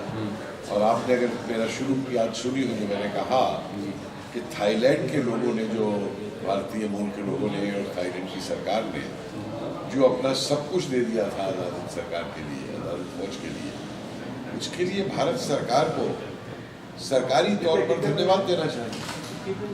थाईलैंड का सरकार का भी और भारतीयों के रहने वाले थाईलैंड के योगदान है, कोई छोटा मोटा योगदान नहीं है। कि आप देखिए चौलबुरी में 20 एकड़ जमीन देना, ईश्वर सिंह जी द्वारा 100 किलो चांदी इकट्ठी करके दिए जाना, वो गंगा प्रसाद पांडे की पत्नी अपने सारे जेवर देना, उस तरीके से अपने बच्चों को बाल सेना में भर्ती कराना, लोगों का आज़ाद फौज में भर्ती होना, बहुत मायने की चीज़ें हैं प्रवासी भारतीय। तो लेकिन मेरी पहली बार मैंने लिया है थाईलैंड के ऊपर जितना कुछ हुआ है, सब लोगों का योगदान और सिंह है, कपासी है, बूर सिंह है, ईश्वर सिंह है, सेठ तिरलोक है, अपना भैया जी तिवारी का पूरा परिवार है जिसमें शीतल तिवारी जी है। तो इस तरीके के काफ़ी कपासी है, काफ़ी लोगों का भी योगदान है यहाँ पे। रघुनंदन शर्मा है, अब धीरे धीरे सामने आ रहा है सर। INA फैमिली ने पूरे देश के लिए इस 118 नंबर कमरे का कैसे? देखिए, वह तो इसलिए है कि मेरा ही मानना है कि नेताजी ने जो आज़ादी सरकार को चलाया है तो सिंगापुर से शिफ्ट कर दिया। ज़्यादातर वो रंगून और थाईलैंड से चला, थाईलैंड ज़्यादा सेफ था, उस समय उनको उसको अपार्टमेंट वगैरह दिया नहीं था। और बेसिकली तो क्योंकि INA बनी भी थाईलैंड में ही थी, बाद में जाकर जनरल मनमोहन सिंह को उसका एक्शन कराया गया, लेकिन जो विचार था और जो बिजनेस संगठित करना वो यहाँ से था। और मैं तो समझता हूँ कि रॉयल होटल का इसका महत्व इसलिए भी है कि पहली बार नेताजी ने आके यहीं पर संबोधित किया था भारतीयों को, उसके बाद यहीं से उनका रहना, यहीं से उनका ऑफिस चलना। तो INA के इतिहास में भूमिका रही है इसको पूरा लेकर। स्वतंत्रता संग्राम की लड़ाई में यहाँ की बड़ी अच्छी भूमिका है, काफ़ी अच्छी। जैसे अभी तक जितने लोग आए थे अभी तक ये जान नहीं रहे थे कि इसकी जगह होता क्या है। नहीं, ये तो मैं श्री चावला जी को कहूँगा कि जिन्होंने ये वेन्यू सेलेक्ट किया कि एक बड़ी सकारात्मक ऊर्जा थी। अच्छा लगता है यहाँ आने के बाद सर एक और बात पता चली कि अभी पूरा अभी प्राइवेट कंपनी को यहाँ की जो भी प्रोफेसर लीज पर देने की कार्रवाई सर 118 कमरे नंबर देखिए, ये तो आपके लिए यहाँ की सरकार और उसका मसला है, इसको मैं क्या हमारी सरकार से कुछ नहीं कहूँगा, लेकिन इतना मैं समझता हूँ कि इतना ही था तो भारतीय मूल के लोगों को अच्छे लोग हैं उनको चाहिए था इसको खरीद ले सरकार से और यहाँ एक म्यूजियम बना दें उठा करके नेताजी और आईएनए का पूरा जितने थाईलैंड के लोगों ने आईएनए में हिस्सा लिया है उसका एक म्यूजियम बना दिया जाएगा। सर एक प्रश्न, विनायक दामोदर दास जी को लेकर के हमेशा विरोधाभास देखिए उनको लेकर कोई विरोधाभास नहीं है। मैंने आज मन से भी कहा कि ऐसे तमाम सारे लोग जिनका थॉट प्रोसेस क्लियर था, जिनकी लाइन क्लियर थी, वो सुभाष हो, सावरकर हो, जयप्रकाश नारायण हो, ऐसे तमाम लोगों के साथ में हमेशा एक कन्फ्यूजन क्रिएट करके रखा।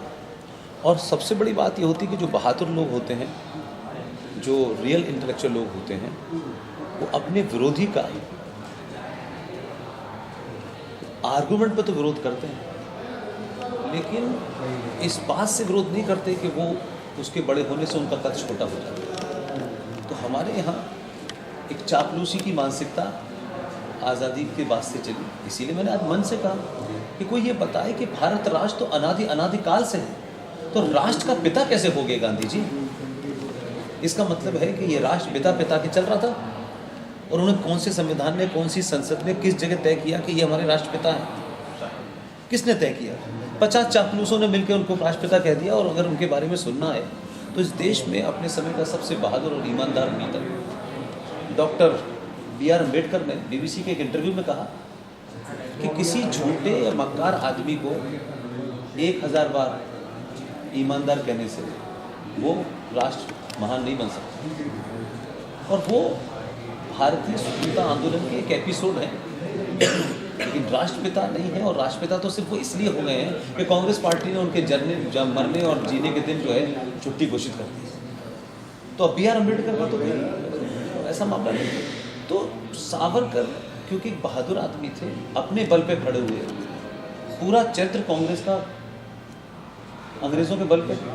और जिस तरह से प्रोफेसर कपिल कुमार ने आज भी कहा कि भाई बताइए, जो लोग आपको गुलाम बना के आपके वॉइसराय बने हुए थे, 1947 की तथाकथित झूठी मक्कार भरी आपने डेट तय कर दी कि 15 अगस्त 1947 को देश आज़ाद हो गया, और आज़ाद होने के बाद भी पहला गवर्नर जनरल आज़ाद भारत का माउंटबेटन बना। तो हमसे तो 1000 गुना बेहतर पाकिस्तानी है कि कम से कम उन्होंने इस माउंटबेटन को अपना गवर्नर जनरल नहीं बनने दिया, और उन्होंने अपना आदमी बनाया। इसलिए पाकिस्तान का पहला गवर्नर जनरल अली मोहम्मद जिन्ना था। तो हम सिर्फ ये कि हम महान हैं तो उससे कहने से नहीं होता है, महान दिखना भी चाहिए। तो ऐसे तमाम दाम जो आपने सावरकर की बात की, सावरकर और सुभाष के बीच की एक कड़ी है जिसे हमेशा लोग कहने में शर्माते हैं। उस कड़ी में दोनों मिले थे, क्या बातें हुई। तो एक आदमी भारत के ईस्ट में बैठा था और एक आदमी भारत के वेस्ट में बैठा था, लेकिन विचारों का और राष्ट्र को लेकर दोनों की सोच क्या रही होगी तो दोनों में बातचीत हुई। आप समझ गए किस तरीके से कहा गया कि भारतीय लोगों को, हिंदुओं को खासतौर से फौज में भर्ती होना चाहिए, क्योंकि भारत जिस दिन आज़ाद भी होगा तो फौज की ज़रूरत पड़ेगी कि नहीं पड़ेगी। और उस वक्त जब मारकाट हुई तो कहाँ थी फौज हमारे पास? तो वही मैंने कहा कि जो विजनरी आज जिनको मीडिया के माध्यम से, चापलूसों के माध्यम से, साहब जवाहरलाल नेहरू विजनरी थे, कोई विजन का काम तो बता दे मुझे ऐसा किया हो। जो आदमी अपनी पार्टी का अध्यक्ष न बन पाया हो उसमें, और एक आदमी जिसने भारत की आज़ादी को लेकर के ब्रिटिश साम्राज्य को चुनौती दी और 21 अक्टूबर 1943 को घोषणा की। आपके इसी जगह पे मुझे कल पता चला कि जो INA जो बना है वो भारत हाई कल्चरल लॉज जो है वहाँ सब कुछ हुआ। तो उसने जब चुनौती दी तो आप सोचिए कि एक भारत का बेटा जिसने ब्रिटिश साम्राज्य को चुनौती दी तो दुनिया के 11 राष्ट्रों ने आपको मान्यता दी कि भारत इनने पड़े, और एक वो चापलूस आदमी जो अपनी पार्टी का अध्यक्ष नहीं बन पाया उसे आपने 19 साल तक देश का प्रधानमंत्री बनाया। तो पूरा ऐसे लोगों का विरोध रहा है। आज सावरकर जो है स्थापित हो रहे हैं, सावरकर की सोच लोगों को समझ में आ रही है, वो अपने समय से बहुत आगे सोचते थे। तो ये विरोध होगा, और विरोध वही लोग करेंगे जिनका सावरकर के बड़े होने में अपना कद छोटा लगेगा। तो कोई नई बात नहीं। ज्ञान व्यापी पे अभी फैसला आया, तो आगे बहुत सारे ऐसे हमारे हिंदुओं के सनातन धर्म के मंदिर।